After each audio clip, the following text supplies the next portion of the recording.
চলে যাই ডক্টর আলিফের কাছে। আসসালামু আলাইকুম লিসেনার্স, সবাইকে অনেক ধন্যবাদ। অনেক রাত জেগে সবাই ঘটনাগুলো শুনেন, আমার ঘটনা আজকে রাত জেগেই শুনবেন। রাসেল ভাইকে অনেক ধন্যবাদ। আসলে শুরু থেকেই অনেকদিন হয়ে গেল রাসেল ভাই, প্রায় 2011 থেকে 2017, অনেকদিন। তো আপনারা সবাই ঘটনা শেয়ার করবেন, এটাই চাই আমরা সব সময়। তো মোস্ট ইম্পর্টেন্ট কথা রাসেল ভাই, আজকে যে ঘটনা শেয়ার করবো সবার জন্য, আসলে রাসেল ভাই সবার জন্যই তো ঘটনা নিয়ে আসি, নিজের জন্য তো নিয়ে আসি। তো প্রথম যে ঘটনাটা বলবো সেটা দিনাজপুরের একটি ঘটনা। আর এখানে একজন লোক আছে যিনি দলিল লেখেন। তার এই দলিল লেখার অভ্যাসটা অনেক আগের থেকে, অভ্যাস মানে কি চাকরি করেন পেশাটা অনেকদিন আগের থেকে।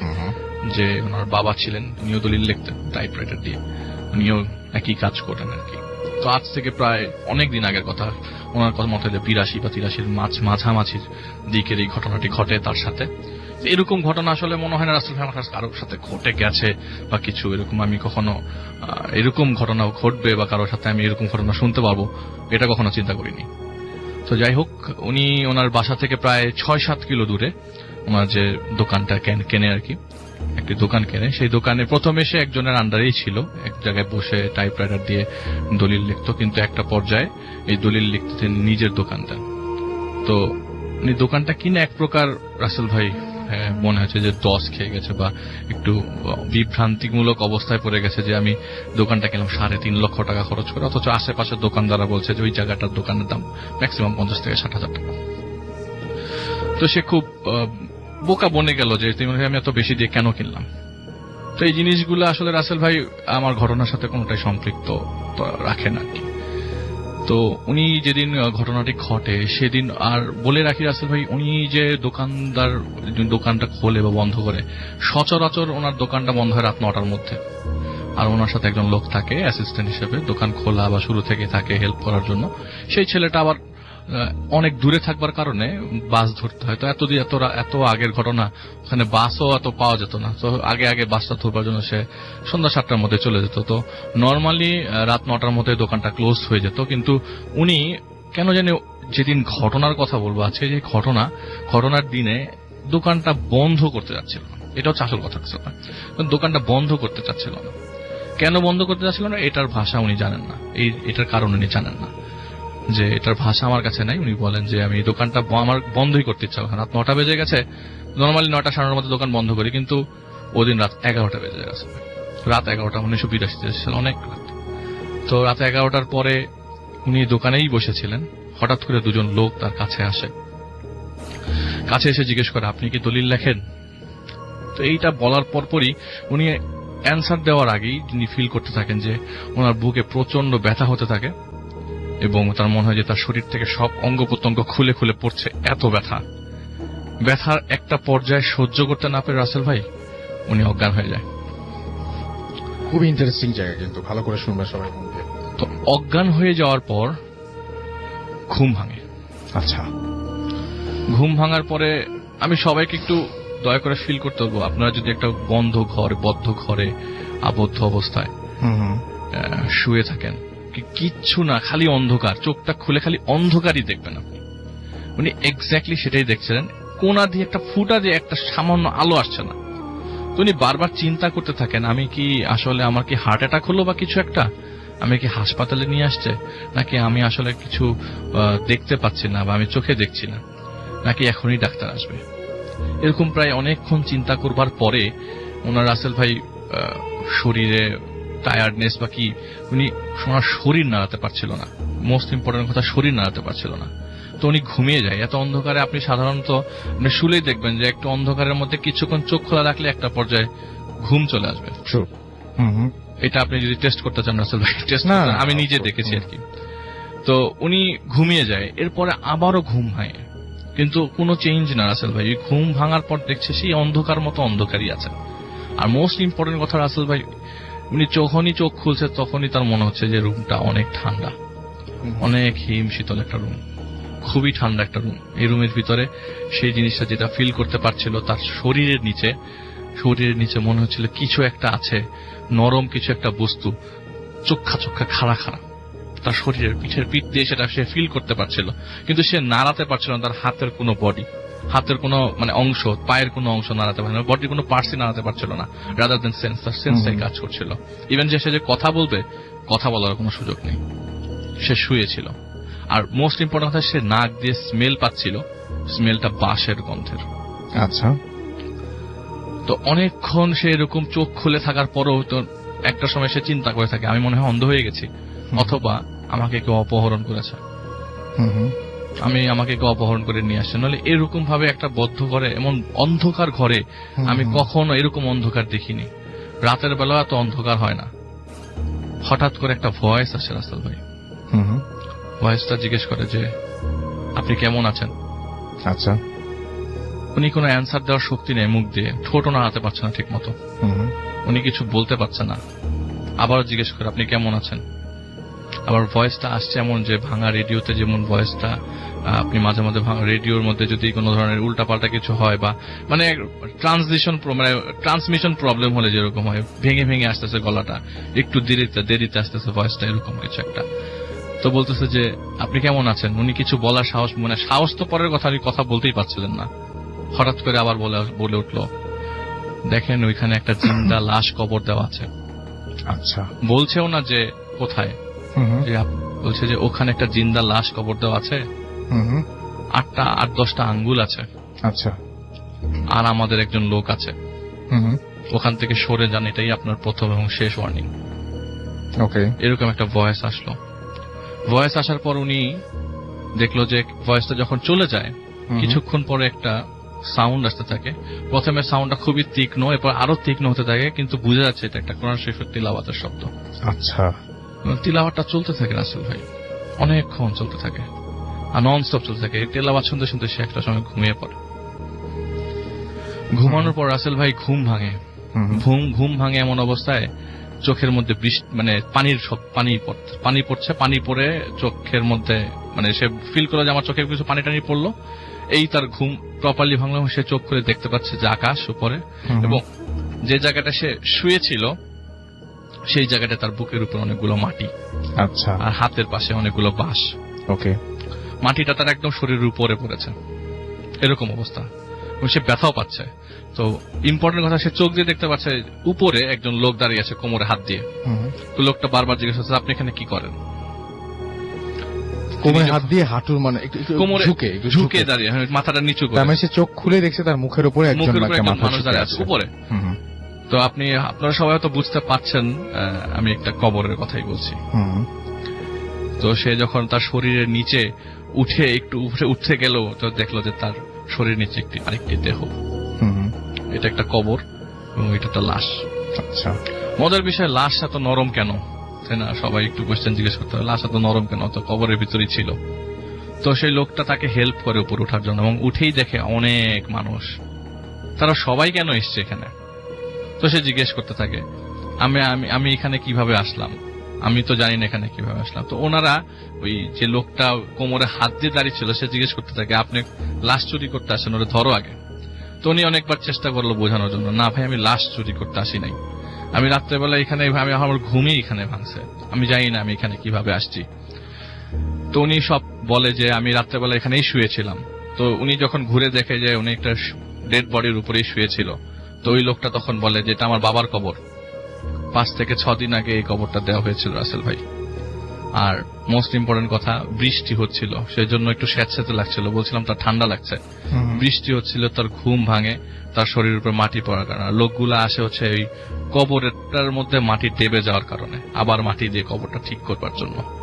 এই এসে ওনাকে পায় এবং সবাই খুব ভয় পেয়ে যায়। ওরা যারা লোকজন ছিল তারা সব খুব ভয় পেয়ে যায়, পিছনে চলে যায়। এরপরে খুবই স্বাভাবিক, অসম্ভব, মানে এটা আপনি কখনো চিন্তা ওই সিচুয়েশনটা চিন্তা করলে কেমন লাগে, খুব অদ্ভুত লাগে না? আপনি এত রাত ধরে অন্ধকারের ভিতরে ছিল, উঠে দেখে যে আমি একটা কবরের ভিতরে শুয়ে আছি, আমার তখন নিচে একটা ডেড বডি ছিল। সে উঠে ওই লোকটাকে সবকিছু বলে, এবং তার উঠার পরে সে আর তার হাত পা নাড়াতে পারছিল। এবং এই কবরটা কতদিনের পুরনো সেই প্রসঙ্গে? 5-6 দিন আগে। রাসেল ভাই 5-6 দিন আগে পুরনো, এবং এইটা আমি একটু পরে ক্লিয়ার করে দিচ্ছি কেন 5-6 দিন পুরনো। তো উনি ওই কয়েকদিন ওই বাসায় 2 দিনের মতো ছিল, ছেলেটা ছাড় যাওয়ার পরে তার বাসায় যায়। তার ফ্যামিলি যখন তাকে জিজ্ঞেস করে বাবা 7 দিন ধরে তুমি কোথায় ছিলা, তখন সে বলে আমি মানিকগঞ্জে ছিলাম, কিভাবে ছিলাম সেটা তোদেরকে আর নাই বলি। আচ্ছা, তার ফ্যামিলি হয়তো ভয় পেয়ে যেতে পারতো বা ভয় পেয়ে যেত। তার এক ছেলে এক মেয়ে, ছেলেটা আপনার ইঞ্জিনিয়ারিং পড়তো, পড়া শেষ করে একটা জায়গায় চাকরি করতো। তো আরেকটা কথা রাসেল ভাই, এটা স্কিপ করে গেছি, জানি না এটা বলা ঠিক হবে কিনা। উনি যখন উঠে তার ওনার শরীরের উপরে একটা আঙ্গুল ছিটানো ছিল। আচ্ছা, একটা কাটা আঙ্গুল ছিটানো ছিল। উঠার পরে ওই লোকটার হাত ধরে যে উঠে, এরপরে এত মানুষ দেখার পর উনি জিনিসটা ভুলে যায়, উনি জিনিসটা ওভারলুক করে যায়। কিন্তু জিনিসটা ওনার মাথায় থেকে যায় যে আমি এই জিনিসটা ফেস করে উপরে উঠি। তো আসলে ভাই 5-6 দিন আগের খবর, 7 দিন ধরে তিনি নিখোঁজ। তার মানে ওই তার দোকান থেকেই তাকে ওই জায়গায় নিয়ে যাওয়া হয় এবং ওই দিনই ওই খবরটা দেওয়া হয় রাসেল ভাই। তো প্রায় 1 মাস রাসেল ভাই ওই জায়গায় কাজ না করে থাকার কারণে দোকানটা প্রায় অকেজো হয়ে যায়। অকেজো হয়ে যায় মানে কি, সে 1 মাস ধরে অচল অবস্থায় পড়ে যায়, সে মুভ করতে পারে না, তার বডি মুভ করতে পারে না। তো ওই জায়গায় সে যদি চাকরি না করে, ওই জায়গায় দোকান যদি না চালায়, তো চালানোর দরকার নাই। সে কি করে ভাড়া দেওয়ার জন্য প্রায় অনেকদিন ওয়েট করে, 7 মাস, কোনো 7 মাস কোনো ভাড়া হয় না রাসেল ভাই। একটা পর্যায়ে সেটা বিক্রি করে দিতে হয়। বিক্রি করার পর রাসেল ভাই কি হয় সেটা তিনি আমাকে প্রপারলি বলেন নাই। তো বিক্রি করার পর তিনি আর ওই জায়গায় আর কখনোই যান নাই। কিন্তু মোস্ট ইম্পর্টেন্ট কথা, ওই 7 মাস পরে যখন বিক্রি করে দেয়, বিক্রি করে দেওয়ার 1 মাস পর তার ছেলে যে জায়গায় চাকরি করত, ঠিক সেই জায়গা থেকে আপনার তার একটা অ্যাক্সিডেন্টে ছেলেটার 8টা আঙ্গুল খোয়া পড়ে। ও মাই গড! তার মানে ওই যে গায়ের উপরে বা শরীরের উপরে যে আঙ্গুলগুলো, কাটা আঙ্গুলগুলো ছিটানো ছিল, এটাও কেমন উইয়ার্ড একটা দৃশ্য যে আমার শরীরের চারপাশে কাটা আঙ্গুল ছিটানো, কেটে কাটা আঙ্গুল পোড়া শরীরের উপরে, এবং সেটাই ঘটে ঠিক 8 মাস পরে তার ছেলের সাথে। মানে এটা ওয়ার্নিং হিসেবে ছিল এবং সে আসলে কিছুই কন্টিনিউ করতে পারে না। মানে এটা যদি আমরা একটু চিন্তা করি, জাস্ট একটু যদি ভেবে দেখি আমরা, যে এটা হচ্ছে যদি ভেবে দেখি যে একটা মানুষ, আমি হয়তো বা আমরা কেউ শুয়ে আছি, ঘুম থেকে উঠলাম, উঠে যদি দেখি যে আসলে এরকম একটা কবরের মধ্যে, যে কবরটা অর্ধেক ভাঙা, সেই কবরের মধ্যে শুয়ে আছি এবং শরীরের উপর মাটি পড়ে আছে, শরীরের উপরে মাটি পড়ে আছে, ওপর থেকে পানি পড়ছে, এবং সেই সাথে যদি আমরা খেয়াল করি যে আমার হাতে, আমার শরীরের উপরে কিছু কাটা আঙুল ছড়ানো। আমি চিন্তা করে হয়তো রাসেল ভাই ঘটনাটা বলে দিচ্ছি, যখন একটু ঠান্ডা মাথায় চিন্তা করবো সবাই রাসেল ভাই জিনিসটা। মানে কবর পর্যন্ত যাওয়া লাগবে না। আপনি যদি কালকে ঘুম থেকে উঠে দেখেন যে আপনার বালিশের নিচে একটা কাটা আঙুল, আপনি যদি হঠাৎ করে আপনার বাথরুমে গিয়ে দেখেন আপনার বেসিনের মধ্যে একটা কাটা আঙুল, বা আপনি যদি এমনিতে ঘরে এমনি অসাবধানে পা ফেলতে গিয়ে দেখেন যে একটা কাটা আঙুল পড়ে আছে ঘরের মধ্যে, কেমন লাগবে আপনার? মানে আপনি এইটা আমাকে একটু জানান যে কেমন লাগবে। যদি মনে হয় যে না, এটা খুব স্বাভাবিক একটা ঘটনা, কাটা আঙ্গুল আর চুইংগামের র্যাপার একই জিনিস, তাহলে অন্য ব্যাপার, বাট কেমন লাগবে? আমি ওই যে আপনার বললাম যে রাসেল ভাই অন্ধকার ঘরের ভেতরে 7 দিন, আমি চিন্তা করছি যে রাসেল ভাই 7 দিন একটা ঘরে আলো নাই, বাতাস নাই, না খাওয়া। আমি যখন ঘুম থেকে ঘুম ভাঙছে, ঘুম ভাঙার পর আমি অন্ধকারে দেখছি, মানে 5-6 দিন আমি কবরের ভেতরে আছি, উইদাউট খাওয়া, অক্সিজেন নাই, গন্ধ, বাঁশের গন্ধ, মানে আপনি সার্ভাইভ করেন। কিন্তু মজার বিষয় রাসেল ভাই, তার এই কয়েকদিনে কোনো ধরনের, মানে ওই কয়েকদিন তার প্রচন্ড ঠান্ডা লাগে ওই জায়গাটা। এটা হচ্ছে সবচেয়ে আশ্চর্যজনক বিষয়। কিন্তু রাসেল ভাই এই ঘটনাটা আমাকেই তিনি বলেছেন, আজকে বলার পর ওনার পরিবারের সবাই শুনছে কিনা আমি জানি না, কিন্তু ওনার পরিবারের কেউ কিছু এই কথা জানে না, এই ঘটনা এখনো জানে না। আমি হয়তো এখানে শেয়ার করছি, কিন্তু তার পরিবারের কেউ ঘটনা এখনো পর্যন্ত জানে না। বুঝতে পেরেছি। এটাই ছিল একটা অন্যরকম স্টোরি, এবং যে স্টোরিটা শুনে আমারও গায়ে কাঁটা দিয়ে উঠেছিল এরকম একটা ব্যাপার। তো আশা করছি আপনাদেরও অনেক বেশি ভালো লেগেছে। কেমন লেগেছে সেটা আপনারা ভালো বলতে পারবেন এবং অবশ্যই আপনারা জানাবেন। আমি দেখে নেই একটু কেমন লেগেছে আপনাদের। শাহরিয়ার কবির আমাদের সাথে আছেন, থ্যাংক ইউ ভেরি মাচ আমাদের সঙ্গে থাকার জন্য। আমরা যেটা করবো সেটা হচ্ছে আমরা পরবর্তী গেস্টের কাছে যাব। আমাদের ইন্টারনেটে একটু প্রবলেম হচ্ছে, আমরা পরবর্তী গেস্টের কাছে যাব এবং তার ঘটনা শুনবো। এবং আমাদের যিনি এখন আমাদের ঘটনা শোনাবেন তিনি হচ্ছেন আফনান ভাই। তিনিও রেগুলার আমাদের মাঝে মাঝে আসেন এবং তিনি চমৎকার ঘটনা শেয়ার করেন। আজকেও তিনি একটা ঘটনা শেয়ার করবেন, আমরা তার ঘটনায় যাব। জি আফনান ভাই, আসসালামু আলাইকুম, আপনার ঘটনায় যাই আমরা। ওয়ালাইকুম আসসালাম। রাসেল ভাই ভালো আছেন নিশ্চয়ই, আর ধন্যবাদ আমাকে সুযোগ দেওয়ার জন্য। আজকে শরীরটা বেশ অসুস্থ, সবার কাছে ক্ষমা চেয়ে নিচ্ছি আর কি, যে হয়তো বা অসুস্থতার কারণে ওভাবে বলতে পারবো না, তারপরও মানে চেষ্টা করছি আর কি। তো আজকে যে ঘটনাটি আমি শেয়ার করব, ঘটনাটি আসলে যিনি আমাকে বলেছেন উনি ওনার নামটা বলতে নিষেধ করেছেন, যে আমি নামটা বলছি না। উনি বর্তমানে হযরত শাহজালাল ইন্টারন্যাশনাল এয়ারপোর্টে C&F এজেন্ট হিসেবে কাজ করেন ওখানে। ওনার বাড়ি নোয়াখালী চৌমুহনীতে। উনি 95 সালের দিকে ওমানে যান। তো ওমানের মাস্কটে উনি থাকতেন, ওমানের রাজধানী মাস্কটে আর কি। তো ওনার একটা সমস্যা ছিল, সেটা হচ্ছে যে ওনার খুব আকাঙ্ক্ষা ছিল ওনার একটা পুত্র সন্তানের, কিন্তু ওনার পরপর 3টা সন্তানই কন্যা সন্তান হয়। এজন্য পুত্র সন্তানের জন্য ওনার অনেক একটা আকাঙ্ক্ষা ছিল অন্তরের মধ্যে। অনেক চেষ্টাও করেছেন, বিভিন্ন জায়গায় গিয়ে দোয়া তদবির করার চেষ্টা করেছেন, কিন্তু কোনো লাভ হয়নি। তো উনি ওমানে যখন যান 1995 সালের দিকে, তখন ওমানে যখন মাস্কটে থাকা শুরু করেন, তো মাঝে মাঝে কোম্পানি থেকে বিভিন্ন জায়গায় ওখান থেকে ট্যুরে নিয়ে যেত, মাঝে মাঝে অফ টাইমে। তখন এক সময়ে অফিস থেকে বলা হয় যে বাহালা নামক একটা স্থানে তাদেরকে নিয়ে যাওয়া হবে। তো এখানে রাসেল ভাই বলে রাখি যে বাহালা জায়গাটা ইউনেস্কো ঘোষিত একটা ওয়ার্ল্ড হেরিটেজ সাইট। ওখানে 13শ শতাব্দীর বিভিন্ন দুর্গগুলো রয়েছে, অনেক স্থাপনা রয়েছে সেখানে, অনেক প্রাচীন দুর্গ বা অনেক স্থাপনা আছে আর কি। তো অনেকেই ওখানে যান, ইন্টারনেটে আপনারা সার্চ দিলে বাহালা দেখতে পারবেন। তো বাহালা কিন্তু আরেকটা কারণে বেশ, ওটার কারণে যেমন বিখ্যাত, আরেকটা কারণে খুব কুখ্যাত। সেটা হচ্ছে বাহালার বেশ কিছু গ্রাম ওয়ার্ল্ডের মধ্যে ব্ল্যাক ম্যাজিক প্র্যাকটিসের জন্য বিখ্যাত। আচ্ছা। তো উনি যখন ওখানে যাবেন বলে ফিক্সড করলেন, তো উনি ওনার যারা কলিগ আছেন অনেকের কাছে ওনার সমস্যাটা শেয়ার করেছিলেন যে উনি চেষ্টা তদবির করেছেন, কিন্তু ওনার ছেলে সন্তান হয় না। তো দক্ষিণ ভারতের এক ভদ্রলোক ওনার সাথে থাকতেন, ওনার কলিগ। তো উনি বললেন যে উনি এর আগে ওখানে গিয়েছিলেন, ওখানে এক লোকের সাথে তার পরিচয় আছে, ওনার কাছ থেকে তদবির নিয়ে ওনার ফ্যামিলিগত কিছু সমস্যার সলভ হয়েছে। তো উনি বললেন ঠিক আছে, এখন যাওয়ার পরে ওই লোকের সাথে যেন পরিচয় করিয়ে দেয়। তো অফিস থেকে ওখানে নিয়ে যাওয়ার পর ওই লোকের সাথে তার পরিচয় হয়। ওখানে গিয়ে ওনার সমস্যার কথা উনি বলেন। তো ওই লোকের সাথে যখন ওনার সমস্যার কথা বলেন, ওই লোকটা বললেন হ্যাঁ ঠিক আছে, আপনার এই সমস্যাটা সলভ করা যাবে। তো একটা তাবিজ ওনাকে দিয়ে দেন, বলে আপনি যখন দেশে যাবেন এই তাবিজটা আপনার স্ত্রীকে ব্যবহার করতে বলবেন, এবং আপনার পরবর্তী সন্তান হবে একটা পুত্র সন্তান, এবং এই সন্তান হওয়ার পর এই তাবিজটা খুলে ওই সন্তানের হাতে এটাকে বেঁধে দেবেন। এটাই কাজ, আর কোনো কাজ নেই। তখন উনি অপেক্ষায় থাকলেন কবে উনি দেশে যাবেন।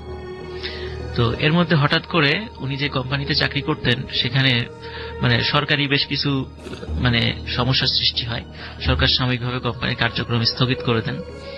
তো কোম্পানির মালিকের সাথে ওনার সম্পর্ক ভালো থাকার কারণে কোম্পানির মালিক বলেন তুমি দেশে চলে যাও, পরে যদি আবার এটা চালু হয় আমি তোমাকে ডেকে নিয়ে আসবো। তো উনি তার পাওনা টানা সবকিছু বুঝে নিয়ে উনি আবার দেশে চলে আসেন। তো দেশে আসার পর রাসেল ভাই সত্যি সত্যি প্রায় 1.5 বছরের মাথায় ওনার একটা পুত্র সন্তান হয়। কিন্তু এখানে একটা সমস্যা হলো যে ওনার তো 3টা সন্তান ছিল, 3টা সন্তান কন্যা সন্তান। ঠিক যেই রাত্রে ওনার পুত্র সন্তানটা ভূমিষ্ঠ হয়, ঠিক ভূমিষ্ঠ হওয়ার ওই কিছুক্ষণ আগেই ওনার যিনি বড় মেয়ে, সেই বড় মেয়ে বলছিল যে আমি একটু পুকুরে গোসল করতে যাব। তখন সবাই বলছে এত রাত্রে তুমি পুকুরে গোসল করতে যাবা কেন? কারণ তার বাসার সাথেই পুকুর। বলছে না, আমার ইচ্ছা করছে আমি এখন পুকুরে গোসল করতে যাব। অনেকের নিষেধ সত্ত্বেও সে পুকুরে গোসল করতে চায়। কিন্তু পরবর্তীতে পুত্র সন্তান হওয়ার আনন্দে কেউ ওইদিকে আর খোঁজ খবর রাখেনি। এই ঘন্টা 3 পরে সবাই যখন খোঁজাখুঁজি শুরু করলো সে কোথায় গেল দেখা যাচ্ছে না। শেষ পর্যন্ত পুকুরে গিয়ে দেখা গেল তার লাশটি ভেসে উঠেছে। তো এটা একটা অদ্ভুত ব্যাপার ছিল। একই সাথে পুত্র সন্তান পাওয়ার আনন্দ, সেই সাথে তার বড় সন্তানের মৃত্যু, একটা ভিন্ন ধরনের একটা পরিবেশ সেখানে সৃষ্টি করেছিল। তো স্বাভাবিকভাবেই পুত্র সন্তানটি বড় হতে থাকে। ঠিক পুত্র সন্তানের বয়স যখন 6 মাস হয়, সেই 6 মাসের সময় হঠাৎ ওনার যিনি মেজ সন্তান, মেজ যে কন্যা, সেই কন্যাটি সাপের কামড়ে মারা যায়। ঠিক 6 মাস পুত্র সন্তানের যেদিন বয়স, ওই দিনই রাতের বেলা ওই মেয়েটা সাপের কামড়ে মারা যায়। তারপরে 6 মাস পরে যখন ওই বাচ্চাটি আস্তে আস্তে কিছু কথা বলা শেখা শুরু করলো, তখন এখানে মজার বিষয়, সে বাবা মা এগুলো কিছু বলতে পারতো না। সে অদ্ভুত কিছু শব্দ উচ্চারণ করত।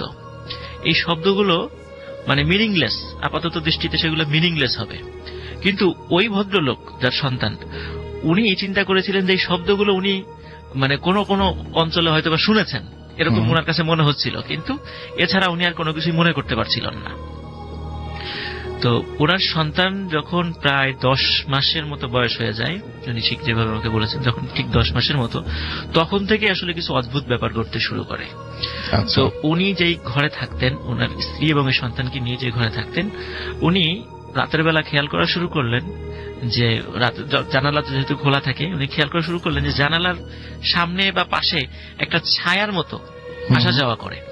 উনি প্রথম দিকে মনে করেছিলেন এটা হয়তো তার মনের ভুল বা গাছের ছায়া বা এই টাইপের চাঁদের আলোর কারণে, এরকম কোন কারণে এটা হচ্ছে আর কি। তো প্রথমে 1-2 দিন দেখলেন যে এরকম একই রকম হচ্ছে। উনি বাইরে গিয়ে টর্চ মেরে খুব ভালো মতো দেখছেন যে না, কিছুই দেখা যায় না। তারপরে কয়েকদিন উনি ভালো মতো লক্ষ্য করলেন যে না, এটা আসলে একটা প্রাণী জাতীয় কিছু সামনে আসা যাওয়া করছে। তখন উনি কে এরকম চিৎকার চেঁচামেচি করলেন, বাইরে আবারও লাইট দিয়ে দেখলেন, কিন্তু কিছুই দেখা যায় না। এরকম একটা জিনিস সৃষ্টি হলো। তো যাই হোক, এরপরে একদিন কি হলো, ওই উনার যিনি শ্যালক, উনি ঢাকা থেকে মানে ওনার বাড়িতে বেড়াতে আসছিলেন। আসার পথে অনেক রাত হয়ে যায়।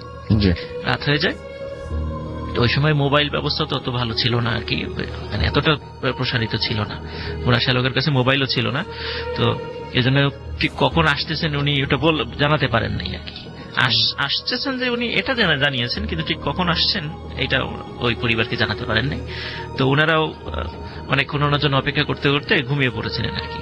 তো উনি গভীর রাত্রে যখনই ওই উনার দুলাভাইয়ের বাড়িতে আসেন, আসার সাথে সাথে মানে প্রচন্ড একটা চিৎকার দিয়ে উনি অজ্ঞান হয়ে পড়ে যান। তো ওনার চিৎকারে ঘরের ভিতর থেকে সবাই বের হয়ে আসে এবং তাকে অনেক চেষ্টা করে জ্ঞান ফেরানো হয়। তো জ্ঞান ফেরানোর পরে উনি যেটা বলেছিলেন সেটা হচ্ছে, উনি দেখেছেন যে ওই জানালার কাছে ঠিক মানুষও না পশুও না, ওই মানুষ এবং পশুর অদ্ভুত মিশ্রণের একটা প্রাণী ওই জানালার কাছে দাঁড়িয়ে আছে। এবং উনি যখনই ওই উঠানে এসেছেন, ওই প্রাণীটি উনার দিকে তাকিয়েছে। তাকানোর সাথে সাথে উনি ওই বিভৎসতা দেখেই চিৎকার দিয়ে অজ্ঞান হয়ে পড়ে গেছেন। এরপরে রাসেল ভাই ওই ভদ্রলোক 1 মাস টানা জ্বরে ভুগে ঢাকা মেডিকেল কলেজ হসপিটালে ইন্তেকাল করেন। আচ্ছা, মানে 1 মাস উনি জ্বরে ভুগেছেন, খুব জ্বরে ভুগেছেন আর কি। তো যাই হোক, এই ঘটনার পর ওই বাইরের ছায়াটি আর দেখা যায় না। এখন সমস্যা হলো, রাতের বেলা উনি ফিল করা শুরু করলেন যে ওনার ঘরের ঠিক যেই ঘরে উনি শোন, ওই ঘরের চালের উপরে কে যেন হাঁটাহাঁটি করে। তো প্রথম দিকে উনি মনে করেছিলেন যে গ্রাম অঞ্চলে, আমরা শুদ্ধ বাংলায় যেটাকে গন্ধগোকুল বলি, গ্রাম অঞ্চলে অনেকে সেটাকে খাটাস বা ওই নেইল বা এই ধরনের শব্দে এটাকে অভিহিত করেন। তো মনে করেন যে এই টাইপের কিছু হয়তো বা হাঁটাহাঁটি করে। তো বিভিন্ন ভাবে, কিন্তু এটা প্রতিদিন হচ্ছিল। উনি অনেকভাবে চেষ্টা করেছেন আসলে এটা সত্য কিনা, অনেককে পাহারার জন্য বসিয়েছিলেন, কিন্তু ওরা এই কোনো কিছুই দেখেনি। কিন্তু উনি বলেন যে ভিতর থেকে আমি এই শব্দটা পাই, কে যেন হেঁটে যাচ্ছে। এরকম কয়েকদিন হওয়ার পর, এরকম প্রায় 1 মাস চলে। ঠিক বাচ্চার বয়স যখন প্রায় 12 মাসে পা দিয়ে, মানে এখন 1 বছর হয়নি, 12 মাসের দিকে, মানে পা দিয়ে 12 মাস রানিং, তখন উনি ফিল করলেন যে রাতের বেলা ঘরের মধ্যে ঠিক ছোট্ট আকৃতির একটি ছায়া দৌড়াদৌড়ি করে। এখন সেই ছায়াটি মনে হয়তো একটা বাচ্চার ছায়া, দৌড়াদৌড়ি করছে, কিন্তু এটা কোনো মানুষের আকৃতি না, জাস্ট ছায়া। উনি আলো জ্বালালেই সেই ছায়াটা দেখা যায় না। তো ঘরের ভিতরে কিন্তু ওনার স্ত্রীকে এই বিষয়গুলো উনি বলেননি কখনো, বললে উনি ভয় পাবেন, এই জন্য এই বিষয়গুলো উনি সবসময় অ্যাভয়েড করে গেছেন। তো যখন বাচ্চার বয়স ঠিক মানে 1 বছর যেদিন পূর্ণ হলো, ওই দিন ওনার বাচ্চাটা মারা যায়, ওই ছেলে সন্তানটা মারা যায়। আর ঠিক ওই দিনই ওনার কন্যা সন্তান চুলায় রান্না করতে গিয়ে হঠাৎ করে তার শরীরের একটা কাপড়ের একটা অংশে আগুন লেগে যায় এবং খুব সামান্যই সে আহত হয়েছিল। দ্রুত তাকে হসপিটালে নিয়ে যাওয়া হলে হসপিটালে ওই ওনার ওই ছোট মেয়েটা মারা যায়। তো অথচ অতটুকু আগুনে ঝলসে গিয়ে আসলে তার মারা যাওয়ার কথা নয়। তো একই সাথে তার মানে আদরের পুত্র সন্তান এবং তার সবচেয়ে ছোট যে মেয়েটা যখন মারা গেলেন, তখন উনি খুব মানে বেদনার্ত হয়ে পড়লেন, মানে খুব কষ্টে মানে পড়ে গেলেন আর কি। তো যাই হোক রাসেল ভাই, এরপরে যে ঘটনাটি ঘটে সেটা আরো মারাত্মক আর কি। উনি কিছুদিন পরে আবার ওমান থেকে কল পান ওনার কোম্পানি থেকে, যে কোম্পানি সরকারের সমস্যা চলে গেছে, তুমি চলে আসো। উনি আবার ওমানে ফিরে যান। ওমানে ফিরে যাওয়ার পর যথারীতি উনি কাজ করা শুরু করলেন। তো একদিন উনি রাতের বেলা হঠাৎ করে মানে দেখছেন তার ওই পুত্র সন্তানটি তার ঘরের মধ্যে, এবং সে হেঁটে বেড়াচ্ছে। দৌড়াদৌড়ি করছে। আগে যেরকম ছায়াটা দেখছিলেন ওই যে ইসের মধ্যে ঠিক মনে হচ্ছে যে ওই ছায়াটি ঠিক ওইভাবেই দৌড়াচ্ছে, কিন্তু এটা এখন মানুষের অবয়বে। এবং উনি লাইট জ্বালিয়ে দেখলেন যে হ্যাঁ লাইট জ্বালিয়ে এখন তাকে দেখা যাচ্ছে সে ওইটাই তার সন্তান, কিন্তু তার যে 1 বছর বয়স হয়েছিল ওই 1 বছর বয়সে দৌড়াদৌড়ি করার কথা নয়, আর সে তো মারা গিয়েছে, সে এখানে আসলো কিভাবে?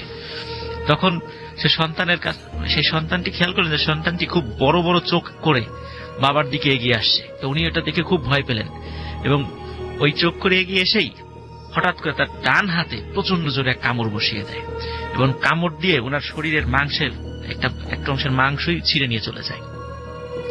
তো উনি প্রচন্ড চিৎকার দেন, তার আশেপাশ থেকে রুম থেকে লোকজন চলে আসে এবং লোকজন এসে দেখে সত্যি তার হাত দিয়ে রক্তক্ষরণ হচ্ছে। তাকে দ্রুত হসপিটালে নিয়ে যাওয়া হয়। হসপিটালে থেকে তাকে প্রাথমিক ট্রিটমেন্ট এবং আনুষঙ্গিক সব ট্রিটমেন্ট গুলো দেওয়া হয়।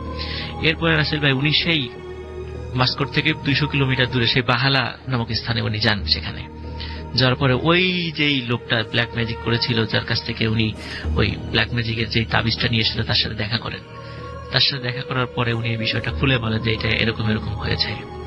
তো এরকম এরকম হয়েছে এটা বলার পর, এবং ওই বাচ্চাটি কিছু শব্দ উচ্চারণ করেছিল, যে শব্দগুলো ওই শব্দগুলো বলেন যে এই শব্দগুলো এরকম উচ্চারণ করেছে। তো উনি বলেন যে এই শব্দের অর্থ হচ্ছে যে মেরে ফেলবো, খেয়ে ফেলবো, সবাইকে শেষ করে দিব, ঠিক এরকম কিছু অর্থ ওই শব্দগুলোর অর্থগুলো ছিল। আসল ভাই একটা জিনিস মানে বলতে আমি স্কিপ করে গিয়েছি, সেটা হচ্ছে যে ওই বাচ্চাকে যেখানে কবর দেওয়া হয়েছিল ওই কবরস্থানটা ছিল খুবই প্রোটেক্টেড একটা জায়গা, চারদিকে উঁচু দেয়াল করা এবং গেটটাও কলাপসিবল গেট করে উঁচু করা, যে মানে যাতে শিয়াল কুকুর ঢুকতে না পারে, গরু ঢুকতে না পারে কবরস্থানে। এবং ওখানে মানে পরিচিত, মানে ওখানে স্থানীয়ভাবে সবাই জানে যে ওই কবরস্থানগুলোতে সাধারণত ওই শিয়াল কুকুর ঢোকে না, বা লাশ মানে কেউ ঘুরে লাশ বিকৃত করার কোনো সুযোগ থাকে না শিয়াল কুকুরের। কিন্তু ওই বাচ্চা রাসেল ভাই যেদিন কবর দেওয়া হয়েছিল তার পরের দিন সকালবেলায় ওই কবরটা সম্পূর্ণ খোলা অবস্থায় পাওয়া যাবে এবং ভিতরে ডেড বডি ছিল না। এটা একটা ব্যাপার। আর একটা ব্যাপার হলো রাসেল ভাই যে ওনার প্রথম সন্তান মেয়ে যেদিন মারা গেলেন এবং তার পুত্র সন্তান যেদিন জন্ম নিলেন, আবার মেজ সন্তান যেদিন মানে মারা গেলেন এবং পুত্র সন্তানও যেদিন 6 মাস, এবং পুত্র সন্তানও যেদিন মারা গেলেন এবং তার ছোট সন্তানও যেদিন মারা গেলেন, উভয়ের সময়ই এটা ছিল রাতের বেলা এবং তখন ওই রাতটা ছিল প্রত্যেকটা রাতেই অ্যানালাইসিস করে উনি দেখেছেন এটা ছিল আমাবস্যার রাত। তো এই যে ব্ল্যাক ম্যাজিকের কারণে রাসেল ভাই একটা জিনিস মেসেজ দিতে চাই লিসেনারদেরকে, যে অনেকে কিন্তু ব্ল্যাক ম্যাজিক যখন অনেকের সন্তান হয় না, অনেকে এরকম জাদু তদবিরের আশ্রয় নেন, কিন্তু আসলে এটার দ্বারা সাময়িক ফল কতটুকু হয় আমি জানি না, কিন্তু এটা ইন ফিউচার যে খুব বড় ধরনের বিপর্যয় ডেকে নিয়ে আসে, আজকের এই ঘটনাটাই তার প্রমাণ। তো রাসেল ভাই উনি এখন ভালো আছেন, ওনার এখন পুত্র সন্তানও হয়েছে, কন্যা সন্তানও হয়েছে, উনি ফ্যামিলিতে এখন হ্যাপি আছেন। এটাই ছিল রাসেল ভাই ঘটনা। ধন্যবাদ সবাইকে। Okay, thank you very much, thank you very much. আমি দেখতে পাচ্ছি যে অনেকে আমাদের SMS করে উইয়ার্ড সেই স্বপ্নের ঘটনা আমরা শুনবো। তো ফারহান, আপনার ঘটনা শোনান এবং কিন্তু মাঝখানে আপনার ভিডিওটা আমি আপলোড করে দেই। ওকে? জি ভাই, অবশ্যই। হ্যালো লিসেনার্স, আমি ফারহান, আমি পুরান ঢাকা থেকে এসেছি। আর আজকে যে প্রথম যে ঘটনাটা বলবো এটা আসলে এক্স্যাক্টলি একটা স্বপ্ন এবং সেটা পরে একটা ফ্যাক্টে পরিণত হয়, এবং এর জন্য আসলে ঘটনাটা আপনাদের সাথে শেয়ার করা। এবং এই ঘটনাটা শুধুমাত্র আমি আমার মাকে এবং সেকেন্ড টাইম বাবু ভাইকে এবং পরে রাসেল ভাইকে শেয়ার করলাম এবং আপনাদের সাথে এখন শেয়ার করছি। তো স্বপ্নটা হচ্ছে এরকম যে একদিন আমি হঠাৎ করে এক রাতে ঘুমের মধ্যে দেখতে পাই যে আমি একটা জায়গায় চলে আসছি, একটা বাসে করে অনেক দূরের একটা জায়গায় চলে আসলাম, এবং ওখান থেকে বাস থেকে নামার পরে মানে যেটা দেখলাম যে অনেক লম্বা সরু একটা রাস্তা, এবং সেই রাস্তার দুপাশে হচ্ছে অনেক বড় বড় গাছ এবং চারিদিকে শুধু সবুজ আর সবুজ। এবং আমি যখন ওই সরু যে রাস্তাটা দিয়ে হাঁটতেছিলাম তখন আমি যেটা দেখলাম যে আমার আশেপাশে অনেক মানুষ আমার সাথে হাঁটতেছে, কেউ আমার পাশ দিয়ে যাচ্ছে, কেউ আমার মুখামুখি আসতেছে, এরকম অনেক মানুষ সেখান থেকে হাঁটা চলাফেরা করতেছিল। এবং সেটা আমি এক সময় দেখলাম যে আমি একটা শহরের ভিতরে ঢুকে গেলাম। তো সেই স্বপ্নের একটা পর্যায়ে আমি একটা জিনিস খেয়াল করলাম, সেটা হচ্ছে আমি যতই সামনের দিকে এগোচ্ছি অনেক লোকজন বারবার আমার দিকে তাকাচ্ছে, এবং তারা যখন আমার দিকে তাকাচ্ছে আমার কাছে বারবার মনে হচ্ছিল যে আমি এমন একটা জায়গায় চলে এসেছি যেখানে আমি একটা মানে স্ট্রেঞ্জার, আমাকে সবাই অদ্ভুতভাবে তাকাচ্ছে। এবং আরেকটা আজব বিষয় ছিল, তারা কেউ একে অপরের সাথে কোনো কথা বলছে না, সবাই খুব চুপচাপ এবং খুব গম্ভীর। আমার কাছে মনে হচ্ছিল যে আমি একটা অদ্ভুত একটা জায়গায় চলে আসছি যেখানে কেউ কারোর সাথে কথা বলে না। এবং আমরা যখন কখনো যখন রাস্তায় বের হই তখন দেখি যখন যে অনেক মানুষের কোলাহল, গাড়ি ঘোড়ার অনেক শব্দ, কিন্তু সেখানে কোনো সাউন্ড ছিল না। সবকিছুই এখন এখানকার মতোই ছিল, কিন্তু কোনো সাউন্ড ছিল না। এবং সবার মুখে ছিল অনেক গম্ভীর একটা ভাব, কেউ কারোর সাথে কোনো কথা বলছে না, এবং যারা আমাকে দেখছে এবং তারা খুব অদ্ভুতভাবে আমার দিকে তাকাচ্ছে। আমি আবার সেখান থেকে আস্তে আস্তে সামনের দিকে অগ্রসর হলাম। অনেক রাস্তা, অনেক পথঘাট, অনেক কিছু দেখেছি আমি। তারপর একটা পর্যায়ে একটা জায়গায় এসে আমি দেখতে পেলাম যে অনেক উঁচু একটা বিল্ডিং, এবং সেই বিল্ডিংটার রং ছিল একদম সাদা। সেই বিল্ডিংটার কাছে যখনই আমি আসলাম তখন আমি দেখলাম যে ঠিক বিল্ডিংটার ভেতরে 4টা মানুষ একটা লাশ নিয়ে, খাটিয়াতে লাশ যেভাবে নিয়ে যায় সেভাবে একটা সাদা কাপড়ের মোড়ানো একটা লাশ সেই বিল্ডিংটার ভেতরে নিয়ে যাচ্ছে। ওটা দেখার সাথে সাথে আমার কাছে মনে হলো যে এটা হয়তো বা কোনো একটা হসপিটাল হবে, যেহেতু একটা লাশ নিয়ে যাচ্ছে। আমার কাছে প্রথমেই মনে হলো যে এটা হাসপাতাল হবে। তো আমি সাথে সাথে ওই বিল্ডিংটার ভিতরে ঢুকে গেলাম, এবং ঢোকার পরে প্রথম ফ্লোরে আমি দেখতে পেলাম যে অনেকগুলো লাশ সেই রূপটাতে সাদা কাপড়ে মুড়িয়ে রাখা, এবং কোনো মানুষ নেই। ওটা দেখার পরে আমি বেশ ভয় পেয়ে গেছিলাম একটা পর্যায়ে। এবং তারপরে আমি যেটা করলাম যে সেকেন্ড ফ্লোরের দিকে গেলাম, সিঁড়ি দিয়ে উপরের দিকে উঠলাম, এবং ওঠার সাথে সাথে দেখতে পেলাম অনেকগুলো মানুষ, এবং সবাই আমার দিকে খুব অদ্ভুত একটা দৃষ্টি দিয়ে তাকিয়ে রয়েছে। মনে হচ্ছে আমি তাদের কাছে একটা স্ট্রেঞ্জার, এবং তারা আমাকে এখানে আশা করতেছে না আসলে, এরকম একটা কিছু তাদের চোখে। এবং হঠাৎ করে দেখলাম যে তারা সবাই একটা সেম ড্রেস পরা, এবং সেটা হচ্ছে সাদা শার্ট, কালো প্যান্ট। আমরা অফিসিয়াল ড্রেসগুলো দেখি যেরকম, ঠিক সেরকম একটা প্রফেশনাল ড্রেস তারা পরেছিল। এবং এটা যখন দেখতেছি তখনই আমার কাছে হঠাৎ করে ফিল হলো আমার হাতটা পেছন থেকে এসে কেউ একজন ধরলো। আমি ঠিক ঘুমের মধ্যেও সেই জিনিসটা এখন আমি ফিল করতে পারি ভাইয়া, যে আমার হাতটা কেউ একজন ধরলো, এবং সেই হাতের যে স্পর্শটা আমি এখনো ফিল করতে পারি। তো আমি সাথে সাথে তার দিকে তাকালাম এবং দেখলাম যে আমার অনেক পুরনো একজন আঙ্কেল, ওনার নাম হচ্ছে রুহুল আমিন আঙ্কেল, ওনাকে আমি দেখলাম। এবং ওনার পরিচয় একটু দিব। আমি যখন সেন্ট গ্রেগরিতে স্কুলে পড়তাম তখন ছোটবেলা যেটা হতো যে আমি সচরাচর বাচ্চারা যখন চকলেট এই জিনিসগুলো খায় তখন আমি এগুলো বেশি খেতে পারতাম না, কারণ আমার দাঁতে অনেক প্রবলেম ছিল একটা পর্যায়ে। তো তখন যেটা করতো যে আমার আব্বু আমাকে এই জিনিসগুলো কিনে দিত না। তো আঙ্কেল যখন আমাদের ক্যান্টিনে আমাকে নিয়ে যেতেন, মানে তার ছেলেকে আমার বন্ধু ছিল, ওকেও কিনে দিতেন, আমাকেও কিনে দিতেন। তো আমার তাকে খুব, তার ফ্যান ছিলাম আমি বলতে গেলে, তাকে খুব ভালো লাগতো আমার। যে আর মাঝখানে আমি যখন ওখান থেকে মানে স্কুল থেকে পাশ করে গেলাম, তারপরে অনেক বছর কেটে যায়, প্রায় 1 যুগ কেটে যায়, তারপরেও তাদের কারোর সাথে আমার যোগাযোগ ছিল না। তো হঠাৎ করে আমি তাকে আমার স্বপ্নের মাঝে দেখতে পেয়ে আমি তাকে জিজ্ঞেস করলাম যে আঙ্কেল আপনি কেমন আছেন, এবং ওনাকে আমি দেখলাম যে হ্যাঁ ঠিক সে আরো, আমি যে লাস্ট তাকে যেরকম দেখেছিলাম তার থেকে আরো বেটার, সে একটু মোটা হয়ে গেছে, এবং সেই একই ইউনিফর্ম, কালো প্যান্ট সাদা শার্ট। এবং সে আমাকে দেখে বললেন যে আমি অনেক ভালো আছি। এবং আমি জিজ্ঞেস করলাম আঙ্কেল আপনি এখানে কেন? উনি আমাকে বললেন যে আমি এখন এখানেই থাকি। তো তার এই কথাটা এখনো আমার কাজে বাজে রাসেল ভাই, একটু স্বপ্ন ছিল, তারপরেও এই কথাটা আমার এখনো কানে বাজে, যে উনি আমাকে বললেন যে আমি এখন এখানেই থাকি। তখন আমি মনে মনে চিন্তা করতেছিলাম যে আমার ফ্রেন্ড ওরা তো ওয়ারিতে থাকতো, তো এখানে মানে আমার ফ্রেন্ড কোথায় থাকে, উনি কোথায় থাকেন, এগুলো আমার মানে আমি বুঝতে পারতেছিলাম না তখন। তো একটা পর্যায়ে আমার জাস্ট এতটুকুই মনে আছে যে আমি স্বপ্নটার একটা পর্যায়ে ওনার সাথে বিদায় নিয়ে চলে আসলাম, তারপরে আমার স্বপ্নটা ভেঙে গেল। এবং তারপরে আমি জাস্ট খুব ভালো লাগলো যে অনেকদিন পর একটা মানুষকে দেখলাম, তাকে নিয়ে আমি কোনো চিন্তাও করিনি ঘুমানোর আগে, বা এরকম কোন ইনসিডেন্টও হয়নি। এবং তার যে ছেলে, আমার যে ফ্রেন্ড, ওর সাথে আমার তখন ফেসবুকেও অ্যাড ছিল না, মানে কোন কমিউনিকেশনই ছিল না যে আমি কিছু নিয়ে ভেবেছি বা এরকম কিছু একটা। তো আমি একটা সময় স্বপ্নটা মোটামুটি আমার মেমোরি থেকে আস্তে আস্তে করে নিষ্প্রভ হয়ে গেল। কিন্তু একটা পর্যায়ে প্রায় 2 থেকে 3 মাস হবে, এক্স্যাক্টলি আমি ঠিক মনে নেই আমার। তো এই সময়টার পরে আমি আমার যে ফ্রেন্ডটার মানে ফাদারকে যে স্বপ্নে দেখেছিলাম, ওই ফ্রেন্ডটার সাথে আমার একদিন রাস্তায় হঠাৎ করে দেখা হয়ে গেল। এবং ওর সাথে আমার দেখা হয়েছিল আমাদের পুরনো ঢাকার ন্যাশনাল হসপিটাল, ওটার বাইরে, ওখানে এমবিবিএস পড়ছিল, তখন ওর সাথে আমার দেখা। তো ওর সাথে দেখা হওয়ার পর আমি ওকে জিজ্ঞেস করলাম যে কেমন আছিস, অনেকদিন পরে দেখা। তো ওকে বললাম যে আঙ্কেল কেমন আছে। ও বললো যে আসলে তোদের কারোর সাথে তো প্রায় 6-7 বছর ধরে কোনো যোগাযোগ নেই, তো তোদের কাউকে আসলে আমি কোনো ইনফরমেশন দিতে পারিনি আসলে। তো আমার আব্বু আসলে 1-1.5 বছর আগে মারা গেছে, এবং উনি ক্যান্সারে মারা গেছেন, এবং ওনার অনেক কষ্ট হয়েছিল মারা যাওয়ার সময়, এবং মানে ফুল ফ্যামিলিকে অনেক কষ্ট করতে হয়েছিল তার এই মৃত্যুর জন্য। তো ওর এই কথাটা শোনার সাথে সাথে মানে আমার ভিতরে আসলে রাসেল ভাই মানে কি বলবো আমি যে মানে অন্য ধরনের একটা ফিলিংস, কারণ আমি কিছুদিন আগে একটা মানুষের স্বপ্নে তার সাথে হাত মেলানো Right. এখনো এবং আপনি যেটা বারবার করে বলছিলেন সেটা আমার কাছে খুব অদ্ভুত লেগেছে, যে স্বপ্ন হলেও একটা মানুষের হাত ধরার যে অনুভূতি বা এই যে এই টাচ করার যে ব্যাপারটা, এইটা আপনি পুরোপুরি ফিল করেছেন, রাইট? পুরোপুরি ভাই আমি আপনাকে যে এখন যে স্টোরিটা বলতেছি, আমার যে স্বপ্নের কথাটা বলছি, এখন আমি ফিল করি যে চিন্তা করলে আমার মনে হয় যে আমি তাকে টাচ করেছিলাম, তার সাথে হ্যান্ডশেক করেছিলাম, এবং তার একটা কথা আমার বারবার মনে হয় যে আমি এখন এখানেই থাকি। এই কথাটা আমি কখনোই ভুলবো না, মানে আমার যতদিন স্মৃতি থাকবে, মেমোরি থাকবে, আমি কথাটা কখনোই ভুলবো না। তো আমি আমার মাকে ওই ঘটনাটা বলি। আমার মা যেটা বলেন যে আমিও যেটা পরে ফিল করেছি যে আমি যে একটা জায়গায় গিয়েছিলাম তার সবাই আমাকে বারবার স্ট্রেঞ্জ ভাবে তাকাচ্ছিল, হয়তোবা সেটা হয়তোবা সব মৃত মানুষ ছিল হয়তোবা, আর আই ডোন্ট নো। তো এটাই ছিল আমার প্রথম একটা ঘটনা, থ্যাংক ইউ ভেরি মাচ। স্বপ্ন ছিল পরে ফ্যাক্ট পরিণত হয়েছে। Thank you.